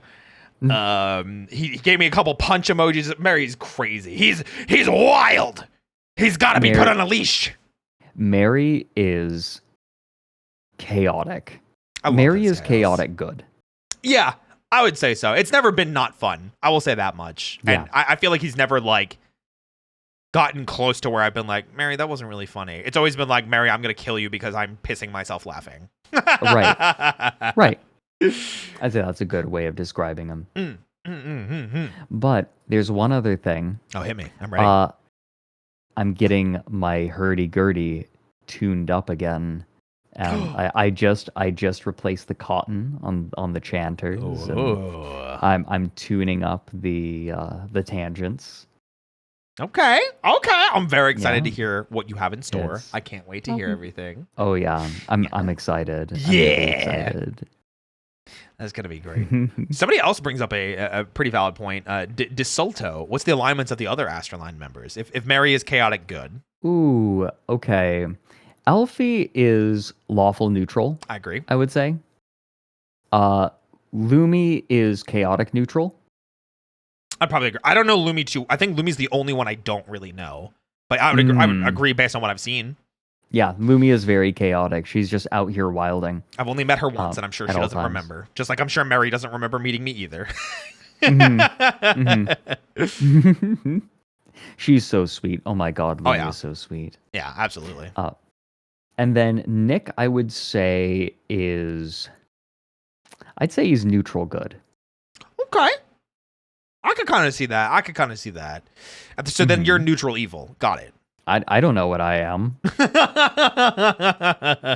That's not really up for me to decide, is it? I would say, I would potentially say like chaotic neutral as well.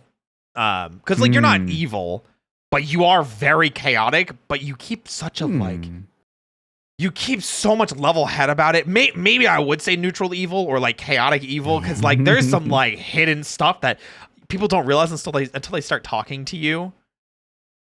Yeah. You know? But I think that's valid. So good. True neutral? Absolutely not. No way. No way.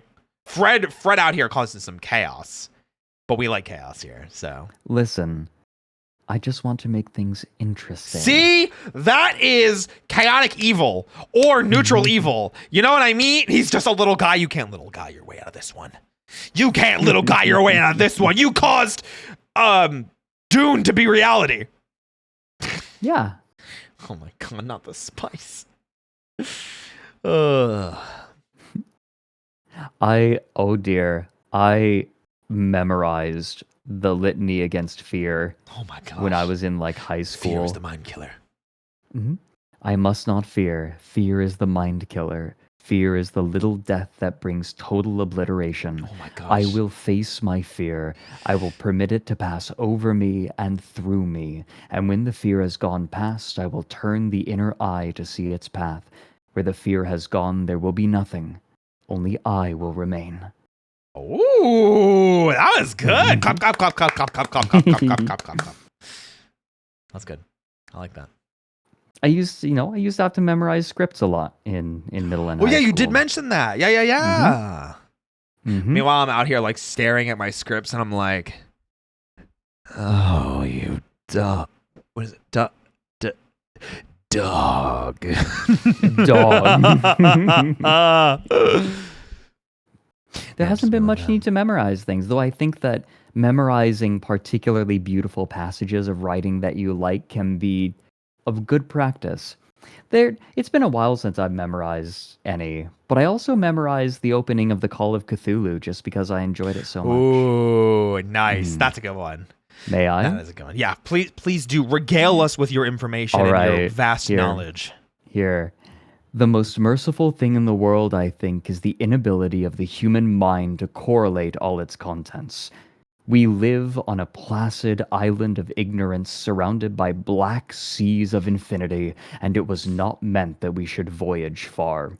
The sciences, each straining in their own direction, have hitherto harmed us little, but someday the piecing together of disassociated knowledge will open up such terrifying vistas of reality that we shall either go mad from the revelation or flee from the deadly light into the safety and comfort of a new dark age. I love that. That's so good. Mm. Yeah, It is powerful. I like that. I love it. I haven't I done much think with Cthulhu, but anytime there's a new like mm, Cthulhu game, like a Call of Cthulhu game, mhm. I'm always like, I need to play this.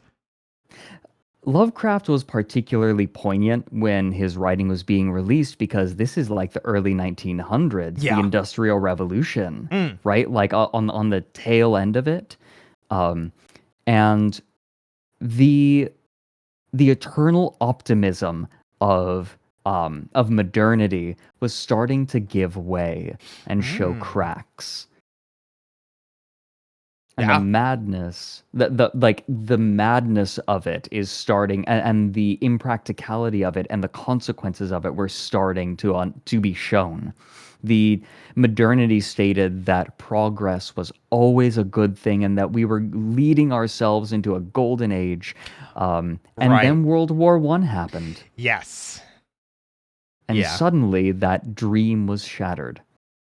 Yeah. There's a lot of stuff in that time era that I think kind of relate to that kind of revelation of like progress for progress sake is not always a good thing.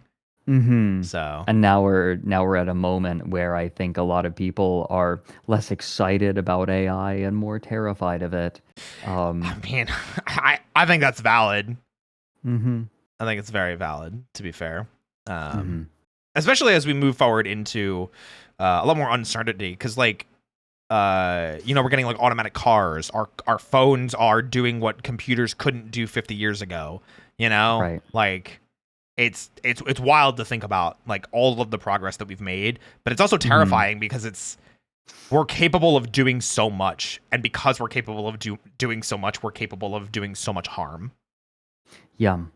People began to realize that very quickly coming out of the Industrial Yeah. Revolution, and it's interesting to see the change in paradigm. Despite the incredible things that technological progress has given us, people are still scared, and rightly so, I think so. because technology isn't really designed for people, is it? When technology is designed, Hmm. maybe what is the number one reason technology is designed? It's not to serve people. It's for profit. Yeah, And it's for efficiency. it's usually efficiency and profit, or like you're saying, like efficiency in like a certain field of making it Right. like I guess just efficient. I don't know where I was going with that. Mhm.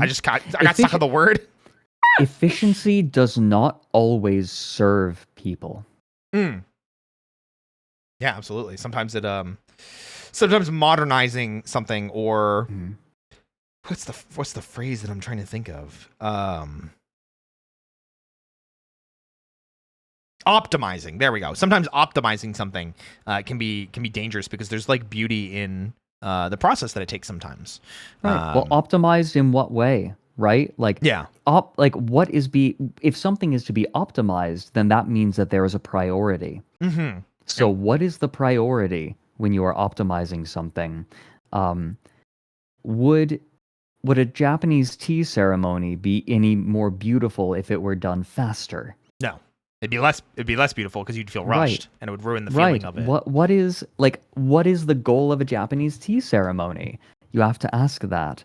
And yeah, we have machines that can make the tea faster, but is that what we want?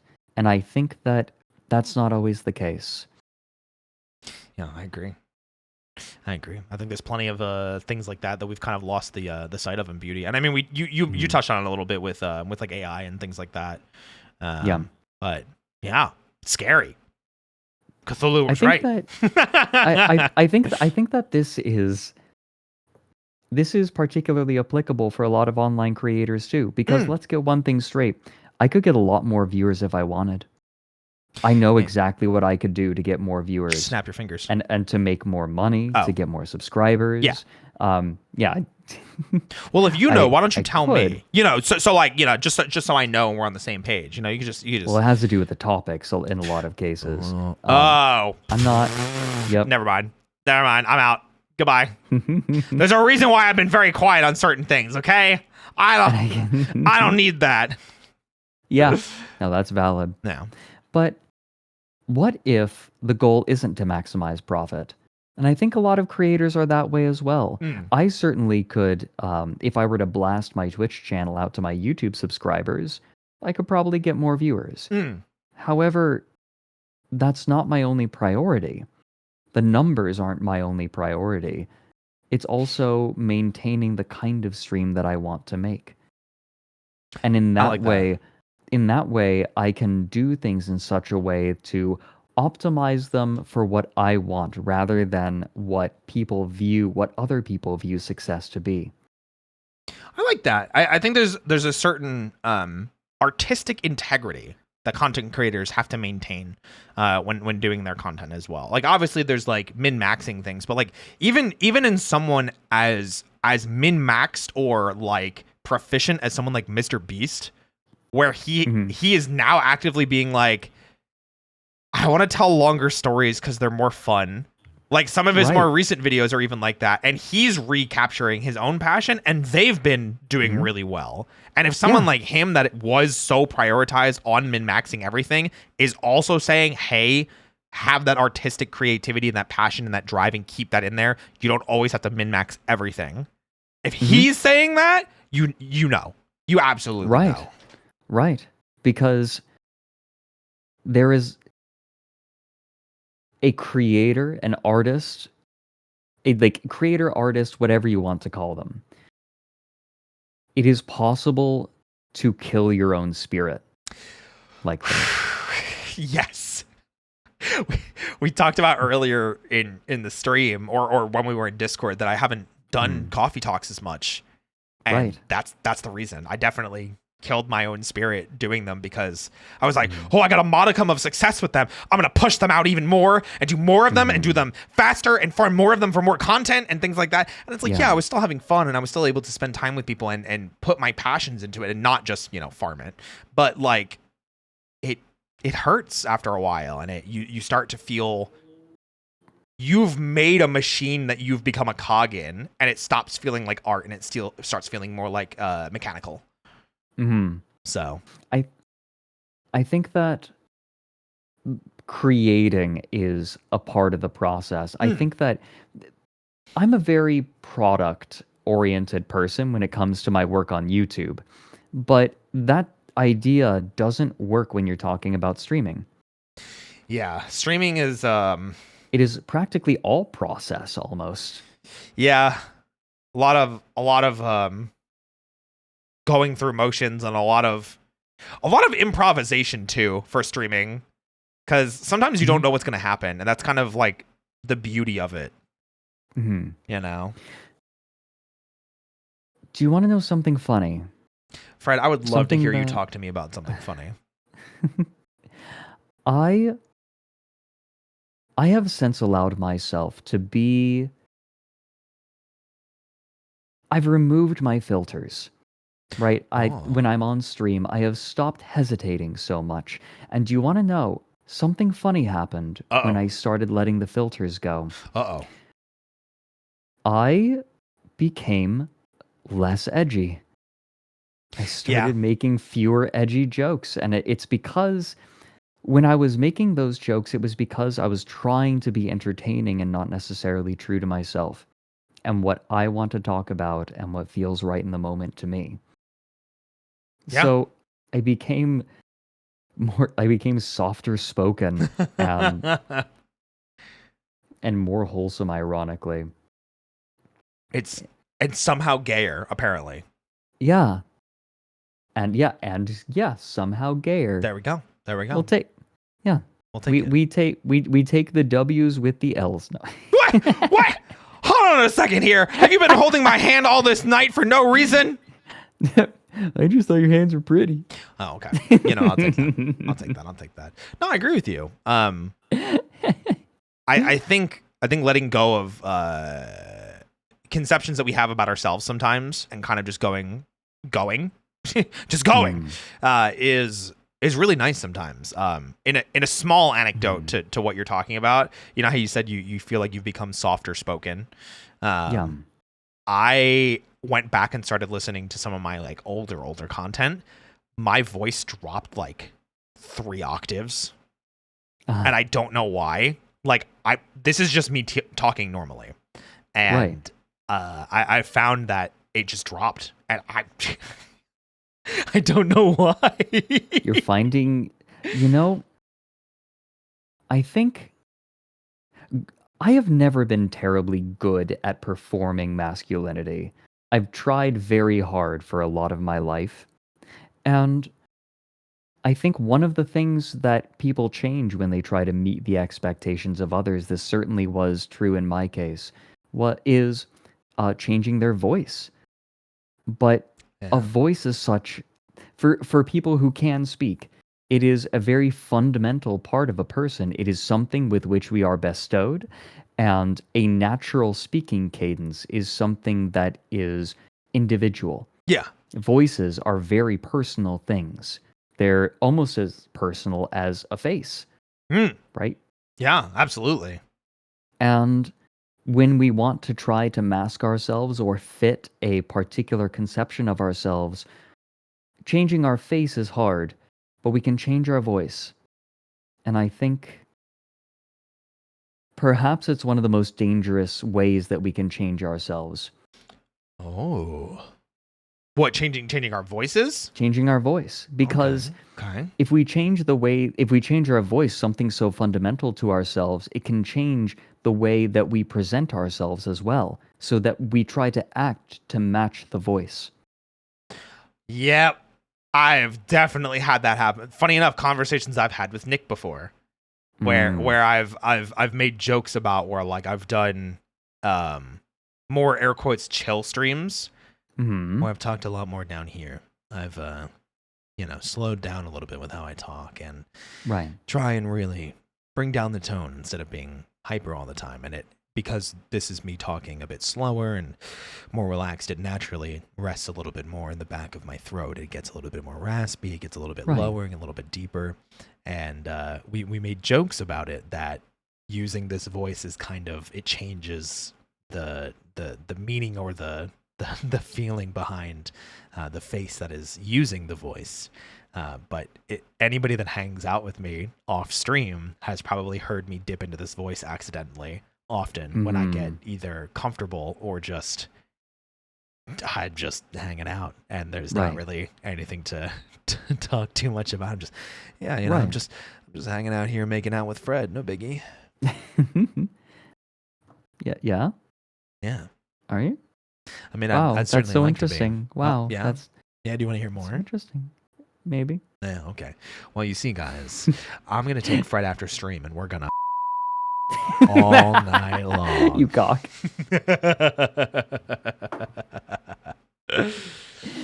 Don't say rest in the back of my throat. You guys know what I meant. My goodness gracious. A bunch of hornballs thinking that I think about all night long. That's crazy. Only some night long. Only some night long, okay? I've got to save room for other things. Like, according to Fred, personality. Yeah, what the hell? Yeah. My personality resides in my hips. Shakira. Personality is stored in the hips. Exactly. Oh my gosh. But yeah, I agree with you. I think it's a very interesting notion, but I think a lot of people think about it. And it's actually, I think, what's been, what's the phrase? It's super fulfilling for me to do my ASMR, like voice acting roleplay stuff. because I get to change my face because I'm not using, my model for those. I'm commissioning artwork to kind of depict a different character in a different scenario. So I get to play pretend and play pretend fully, like my voice acting coaches and instructors always say. I'm stealing that line from Richard Horvitz, because when we worked together, he was very much like, the most important thing to remember when you get to play pretend is to really go back to a time that you were like a kid on the playground. And you didn't care what other people thought. You didn't care, what Susie on the swing was doing. You didn't care what Billy over at, the slide was doing. You were playing with your friends, and you didn't care what anybody else thought. So it's a very interesting concept that we as people, and especially as content creators, and then even more so VTubers, kind of don these masks that we might not even realize are there. We are actively trying to maintain that one mask, because the more we switch masks, the more we change it up, the more off-putting it can be. Because me talking in a very different voice or a different cadence, or a higher pitch, anything, or if you maybe if you just randomly decided you didn't like T, or you didn't speak in the way that you spoke, that's not Fred. Who's that? That's not Roy. Who's that? Right. Very interesting. Yeah. Very interesting concept. People notice it.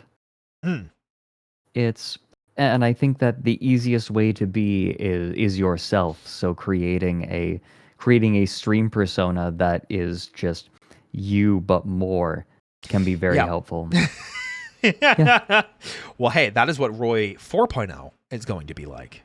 Yeah. I'm working on it. Okay. Listen, I found a design artist. We're going to start working soon, TM. It's going to be so hot and so sexy. You guys are not ready. I'm excited. Yeah. I'm so excited to see this. Hell yeah. That's going to be awesome. Fred, do you have any other words of wisdom for us? Oh, Esper, thank you so much for buying a cup of coffee. Thank you. Enjoy. Yeah. I've been thinking about it a lot today, and then it all just fell out of my head. Sorry, I have that effect on people. No, it's fine. It's fine. There were definitely moments when I was just listening to you talk and head empty, because it's nice. Aw, Kamen Rider? Listen, we can talk. Well, Fred doesn't know anything about Kamen Rider, so that'd be a little bit difficult. I don't, I'm afraid. To be fair, I don't know that much about Kamen Rider. I'm still playing catch up. I'm all the way back at 2003 for Kamen Rider, so I'm still a bit away. Oh, man. Hey, Morin, thank you so much for buying another cup of coffee. Oh my god, we're close to a hype train. Did you know that I'm actually running a sub goal right now, where if I get to 400 subs, I will do a Super Sentai and Power Rangers karaoke stream? Oh my god. Oh dear. I need to do a karaoke stream as a reward for my subathon, and I'm so nervous, and I'm not gonna save it. I'm not gonna save it, but I'm like scared. I've decided I'm gonna have it go for an hour, but I'm like, oh my god, I'm gonna have to like pick a set list and like make sure that I can do them. Oh, I'm excited. Fred, throat singing, please. I like that. Oh idea. yeah, I can throat sing. I like that. That sounds good to me. Yeah, I can do it. I have employed it a few times. Oh, thank you for another sub. Starting a hype train. Hey, thank you, Narina. There we go. Only 89 more. We're getting there. Yeah, keep going. No, it's been a lot of fun. Being able to explore a lot of these passions, being able to explore different facades of selves, different activities, deep throat singing, things like that. Yeah. I've always... No, I'm not going to say that out loud. Oh! Don't worry about it. I'm just thinking. I'm just thinking. I'm deadly curious now, but I understand. Oh my god. Okay. Whiskey Dingo came onto my stream to hang out and chat the other day. Sure. And he legitimately taught me a method to help suppress my gag reflex. Isn't it like blowing out, like from the back of your throat? No. It's pushing in a pressure point on your palm. Where is it? I need to know. You hold it like you take it. Yeah. So what you do, like what he had me do, and this worked, was take my thumb and press hard into my palm. for about 35 seconds. Oh my god. Hey, thank you for the 10 gifted subs, Mace. Hey, gag expression with the boys. Don't ruin the subs. Don't ruin the subs. We ain't gagging. Fred, please continue. So if you press your thumb hard into your palm for about 35 seconds, it will help put down your gag reflex. Why? It will send it farther back. I don't know, but I looked it up. There is science to back this up as well. So anecdotally speaking, it worked for me. And scientifically speaking, there are research papers that have been done on this. It's an associated nerve. That's so weird. But like, clearly you and I are going to have to deeply experiment that later. Mm-hmm. Yeah. Yeah. A little bit of back and forth. Mm-hmm. Yeah. Just for science. For science, guys. For science. testing. And for the artists. Mm-hmm. And for the artists. Yeah. Paint us like one of your gay French couples or something like that. Beautiful. Make it a nice twilight. Make it a nice dusk. I love. Oh my god. Okay, but for real, I love the twilight hour. It's pretty good. When the sun is behind the hills, but it's still lighting up the sky. Mito Blade or MTO Blade. Thank you so much for buying a sub for 6 months in advance. And Arena, thank you for gifting a sub to Fat Nuts himself. Oh my god, I didn't have one. It happens. Well, oh my god, I have a new Wiggly. I need to update that. That's still my old design. You see how it has like the bow tie and the glasses and the purple eyes. I gotta get a new one. I have a Wiggly too. Yeah. I love my Wiggly. He's so cute. I know, right? Cute. Wiggle. I recently in my stream I was just like, hey everyone, show me your Wiggly collection. Hey guys, show us your Wiggly collections right now. Everyone spam a wall of Wigglies. And if I don't see Fred's in there, I'm gonna be mad. I'm gonna be upset. And I hope I see mine in there too. There's a spin wobble. Ooh. Hey, think of the 100 bits! This is why I only get my coffee here. Oh. Every time I stop by, I learn new skills. What do you mean by that? What do you mean you learn new skills every time you stop by here? What skill did you learn tonight? Fred, what skill do you think they learned? Nothing that they would use, right? No, they have to leave that to the professionals. We have to demonstrate that for science. Mm-hmm. Yeah. Mm-hmm. Yeah. Just wait. We'll figure it out for you. Yeah, we'll figure it. Well, you know, that ASMR RP may not be on YouTube, but I'm sure it'll be on a site that has orange on it. Mm-hmm. I think Patreon has orange on it, right? Yeah. Okay, good. Yeah. Listen, I'm new to setting it up. I don't know anything. It is orange, yes. Oh my gosh. Well, thank you guys for spamming Wigglies. God. Oh, look at all those Wigglies. Oh my god, look at those. They're wiggling. Waves in reverse has Wiggling. okay. Oh my god. More like gay Trion. Iron Mouse, Kina Bobina has a Wiggly. I still need to try and steal Iron Mouse sometime for like a Power Rangers discussion. I feel like she would be so much fun. I don't have a line of contact. We're mutuals. We've only talked like at cons, but like we're mutuals and everything. I want to sit down and talk to her about Power Rangers so bad, dude. I think I've got her on board for something. I'm not sure though. Ask her if she wants to learn about Power Rangers. All right, deal. I'll teach both of you. I'll take you on both at the same time. I feel bad because I know so many people but I also have so much going on that I get my that. time for doing things with people is so limited. Yeah. Otherwise, look at my schedule. I'm like, like next week for me is almost full up already. Like Monday through Friday for me of next week is already filled. And then I have things in like advance that I'm doing and I'm like, and stuff that's not even on my schedule that I just realized I was showing to Fred because I forgot I was sharing my screen. So, right. Hey, thank you for gifting a sub to Mint Maple and getting us to level 5 on Hype Train. Thank you guys. Hey, we're 75 subs away from that karaoke stream. Look at that. Getting there. We're getting there. Are you in the Partner Plus program? I am. Yes. I feel like I should like actively push for that or something like that. I'm I'm really bad at asking for subs, and Joel, Shia, and Phoenix have all yelled at me about it because like they started a hype train one of the last times that we all got together for like to make a video, and I got like 150 subs in one stream, and I was like, oh my God, I didn't know how to react. Like I was not handling it well because I'm just not used to. I don't know. I feel guilty sometimes, you know. Oh, I feel it. I get it. It's wild. It's wacky. Inflatable. Arm flowing tube, man. Yeah. It is hard to ask. I get that. I'm the same way.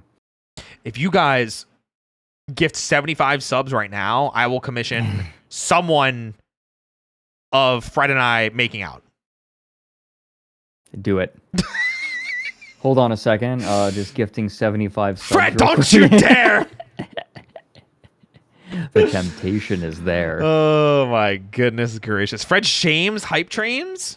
Oh yeah, I call them scam trains. I mean, they are. It's supposed to incentivize people to sub more by showing them flashing lights and colors and things like that. Yeah. Guys, it's a level 5 hype train. There's only 3 minutes left to get to the next level. Whoa! Gamifying giving money. That's crazy. Can you imagine gamifying giving money? That's insane. Insane. So anyway, Genshin Impact is it not? God, I haven't played Genshin in so long. I genuinely... All right, so gacha games are a little different because, like, I understand. Yeah. I understand, like, the predatory, like, hey, new characters are out, new weapons are out, got to stay current with content and things like that. I get it. Me, myself, as an adult who has impulse controls on things like that, I am fine with how they do it. I wish there were better ways to catch up. I'm, like, so far behind story-wise, and I don't want to play catch-up. Like, I just finished the Chasm in Genshin Impact. I don't know if you played it at all. I started. I wanted to stream it, but my potato of a PC couldn't get my model going at the same time as the game. Yeah, that like Beefcake is waiting for me. Beefcake isn't on the same continent as me right now, but that'll change soon. Wait, is Beefcake being shipped to you, or are you going to Beefcake? No, I'm going to Beefcake. Okay. Wait, how long do we have you for? Is it like 6 months? Less. Oh, I have to get in all my Fred making out time. Guys, there's only 2 minutes left to get me to make out with Fred! Hurry. Oh my God, that's crazy. There's only 2 minutes left to get me to make out with Fred. We summon the oil baron furries! Oh my goodness gracious, dude. No, I had a moment recently, like, it has been a while since I have felt proper abjection.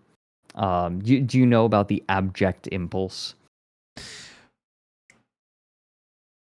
I think I do, but please explain it just in case I'm misunderstanding. Abjection is kind of like a more specific form of disgust. That I do know, but the other part I didn't.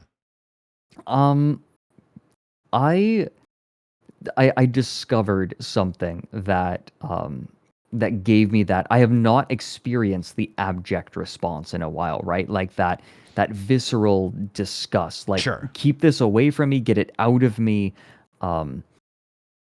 It's because I discovered a gambling streamer who gets like 1,000 viewers on Kick because he constantly loses money and like is living with his parents and is constantly like crying and begging people for more money to gamble. And it is brutal. I don't like that. Yeah, I don't that got under my skin in a way that I was not expecting. Yeah. Well, he has historically on stream won enough money to get out of debt and then gambled it all away. Yep. Damn, I wrote that story. That's crazy. Yeah. That is I think it's particularly abject for me because I don't like gambling, right? Like I don't either. Do not like it just personally does not interest. Like I don't enjoy it. It doesn't give me that dopamine release that it seems to give other people. Obviously, a lot of people like it because it's a massive industry, but I just never got it. I am fine playing odds in games, right? Like I'll play Mario Party. Yeah. Like sure. Of course. But gambling for money is always like it is a generally unpleasant experience. I feel kind of like I feel kind of like a rat in a cage, and flashing lights being put in front of me, and it's condescending. I think it's get that. condescending frequently. You know, if you talked to me maybe like 6 months ago, I may not have fully understood what you mean. But since TwitchCon was in Vegas this past year, I gambled for like the first time, and I just didn't like it. I genuinely just like, I think I spent like, I gave myself a budget of $100, and I was like, I'm going to see if I have fun. I'm going to see if I like it. And even as I was getting down to like my last $20, I was like, I'm not really having fun with this. Like, this is like, I feel like I'm just throwing money to make weird sound effects go off when I could be throwing money to get a drink. Right. You know?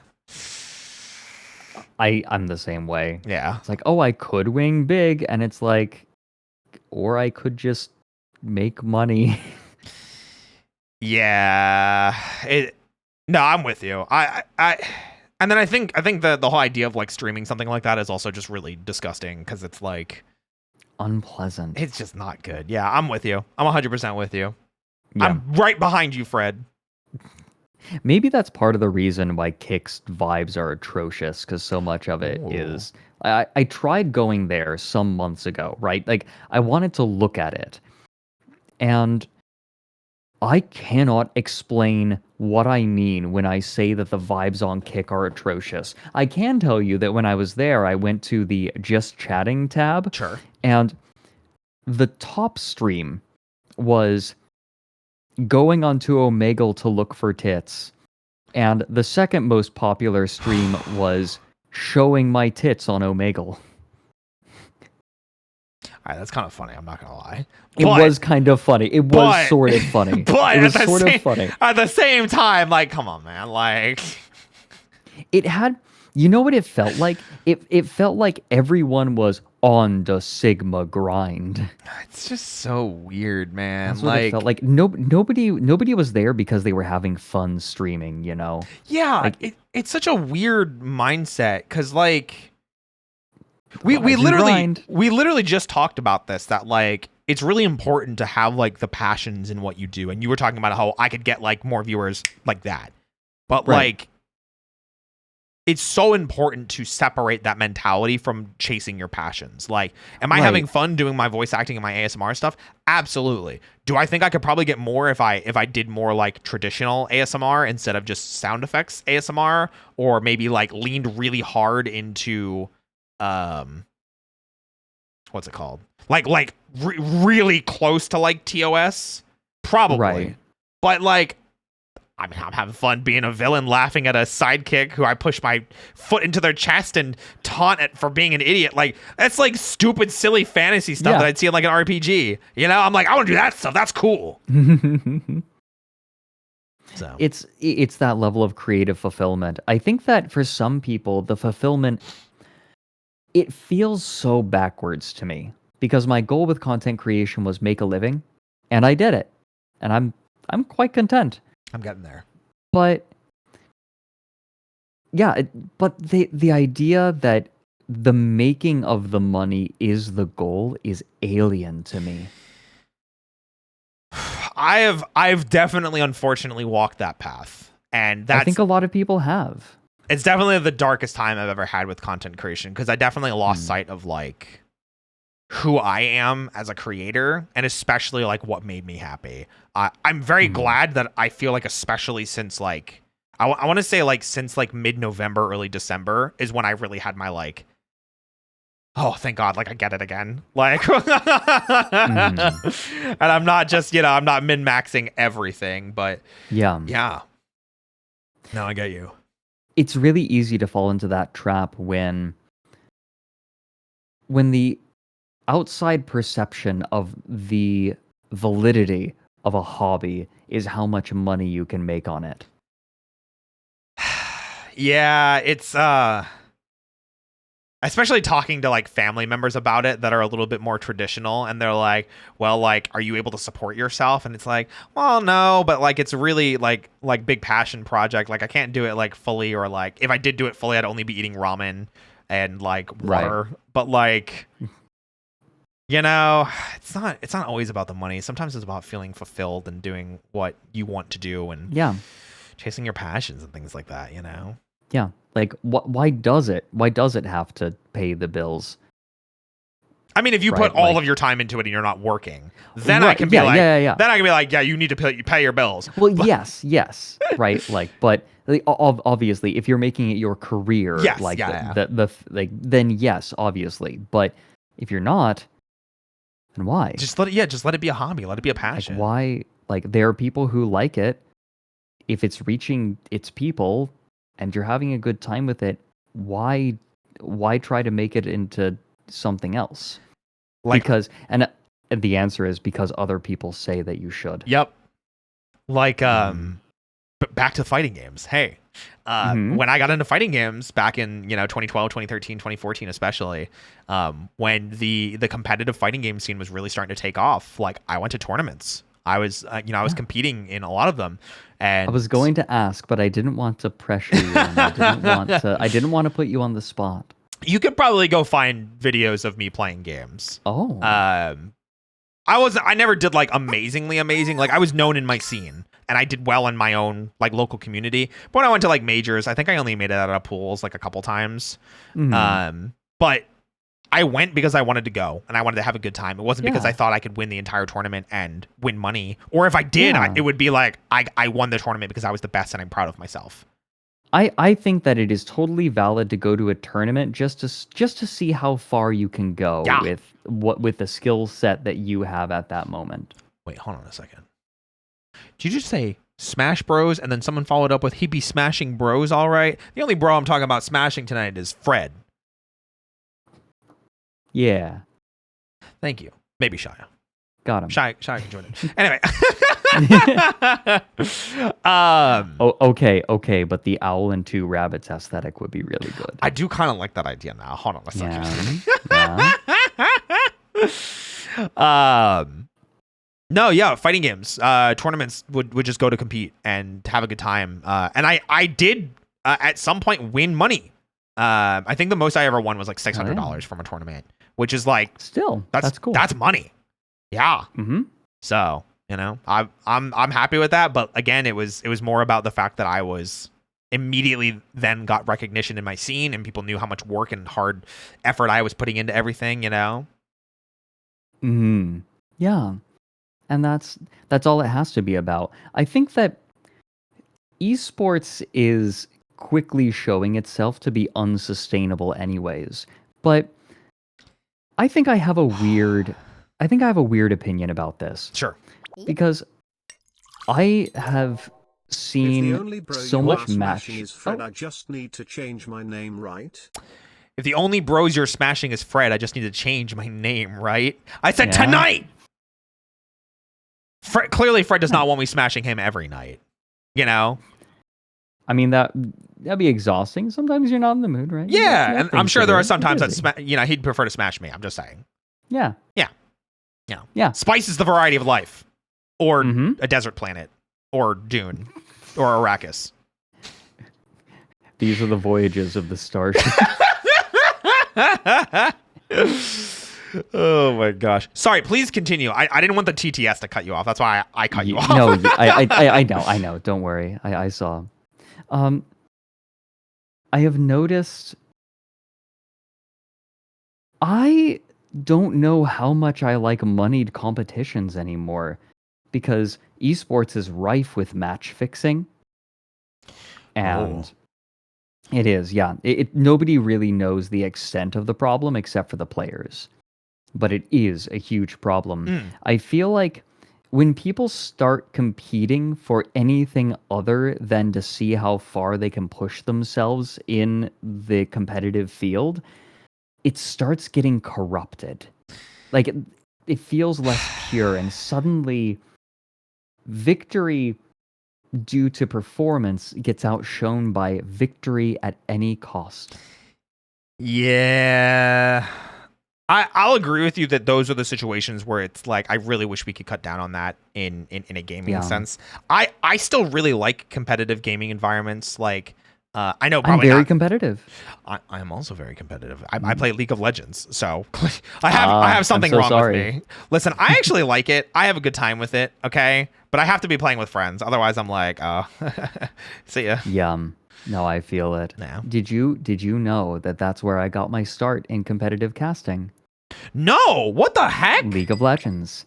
I started by casting for the NESL and a couple of times for the ESL. I also casted a tournament for AAA, for Against All Authority, with Phantom Lord of all people. I'm sure that they're recording somewhere, but I was casting before the LCS. That's so cool. The LCS didn't even exist. Like, I quit right around the time the LCS was being established. Was there a reason that you left? Did you just feel like competitive gaming was not something you wanted to be in anymore? A line was drawn in the sand where if you're on one side of the line, you're casting for LCS events, and if you're on the other side of the line, you're not. And I recognized it was going to take a lot. Like, I was just shy of the line, I'm pretty sure, because I was casting ESL events, right? Sure. But I decided that the LCS being established added years more of work that I was going to need to do, and I wasn't even enjoying League as much anyway at that point, so I just moved on. I gotcha. Well, you know who didn't move on? Gamer Reap with the raid. Hey, thank you so much for the raid. Welcome in. I hope you're having a fantastic night. Tonight we're hanging out with my good friend, Fred. Do you prefer Fred or Frederick? I don't mind terribly much either way. Okay, good. I just wanted to make sure that you were respected, appreciated, smooched, Whatever you like the feel of better on your tongue. I definitely like any feel of you on my tongue, so that's definitely the thing that we like. Yeah, absolutely. Oh, good. That leaves open options. Absolutely. Listen. Absolutely. I will agree to some capacity in the terms of there's definitely some like growing pains. I think last year for fighting games kind of ruined, or I think last year esports / professional fighting game playing almost ruined fighting games. I think especially during COVID times, the FGC almost died. It was bad. And Street Fighter V, unfortunately, was a big negative impact on the fighting game community during that time. Really? And especially because they had the most money. But now that we are, not done with COVID, but we are out of quarantine, and fighting games are starting to come back, and Street Fighter just had Capcom Cup. The first place won literally $1 million. Right. And Tekken is going really strong, and other events are really starting to pop off again. I'm kind of like, oh my god, thank god we're like done with like the dark era of fighting games, because it's like a light at the end of the tunnel where it's like, hey, listen, esports may not be fixed yet, but at least like people are having fun and passionate about fighting games again. Like, thank god. Yeah. Oh. I think that esports from this point on, because Overwatch League is dead. Yeah. League of Legends, like the competitive scene is like an absolute mess. Even esports in Korea is getting really funky, right? Korea is kind of the hub for a lot of it. Yeah. Dota, like I think that Dota has had the most sustainable method of funding its prize pools, because it is literally funded with battle passes in game. You get the compendium, and then a portion of the money spent on the compendium goes into the prize pool, and so it can fluctuate cool. depending. Yeah, it's been growing. I think that the last international had less money than the year prior, but like it's still a prestigious event, right? And it's still going. I think that esports from now on is going to have to be grassroots, because there was a brief golden age when like all of these competitive environments were being funded by outside investor interests. Yeah. And that money has been drying up when the investors have begun to realize that it is very hard to monetize esports to the extent that like the NFL is, or that other more mainstream sporting events are. Esports is it's just smaller.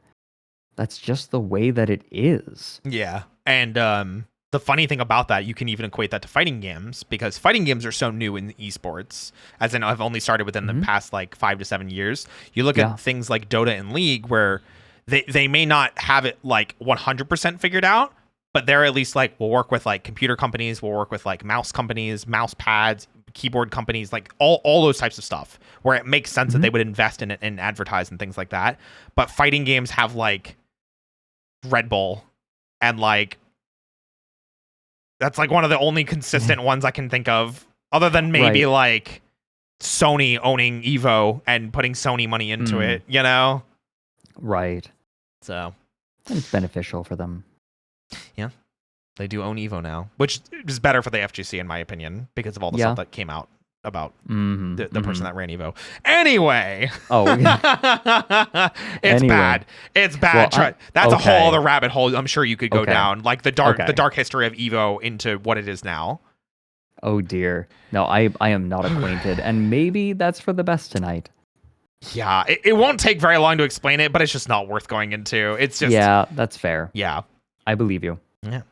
But speaking of cool things that happened tonight, Fred, thank you so much for coming in tonight. I've had such a wonderful time. I feel like even though we had like this type of stream on your stream not that long ago, I feel like I've learned so much more about you again in the short time we got to spend together.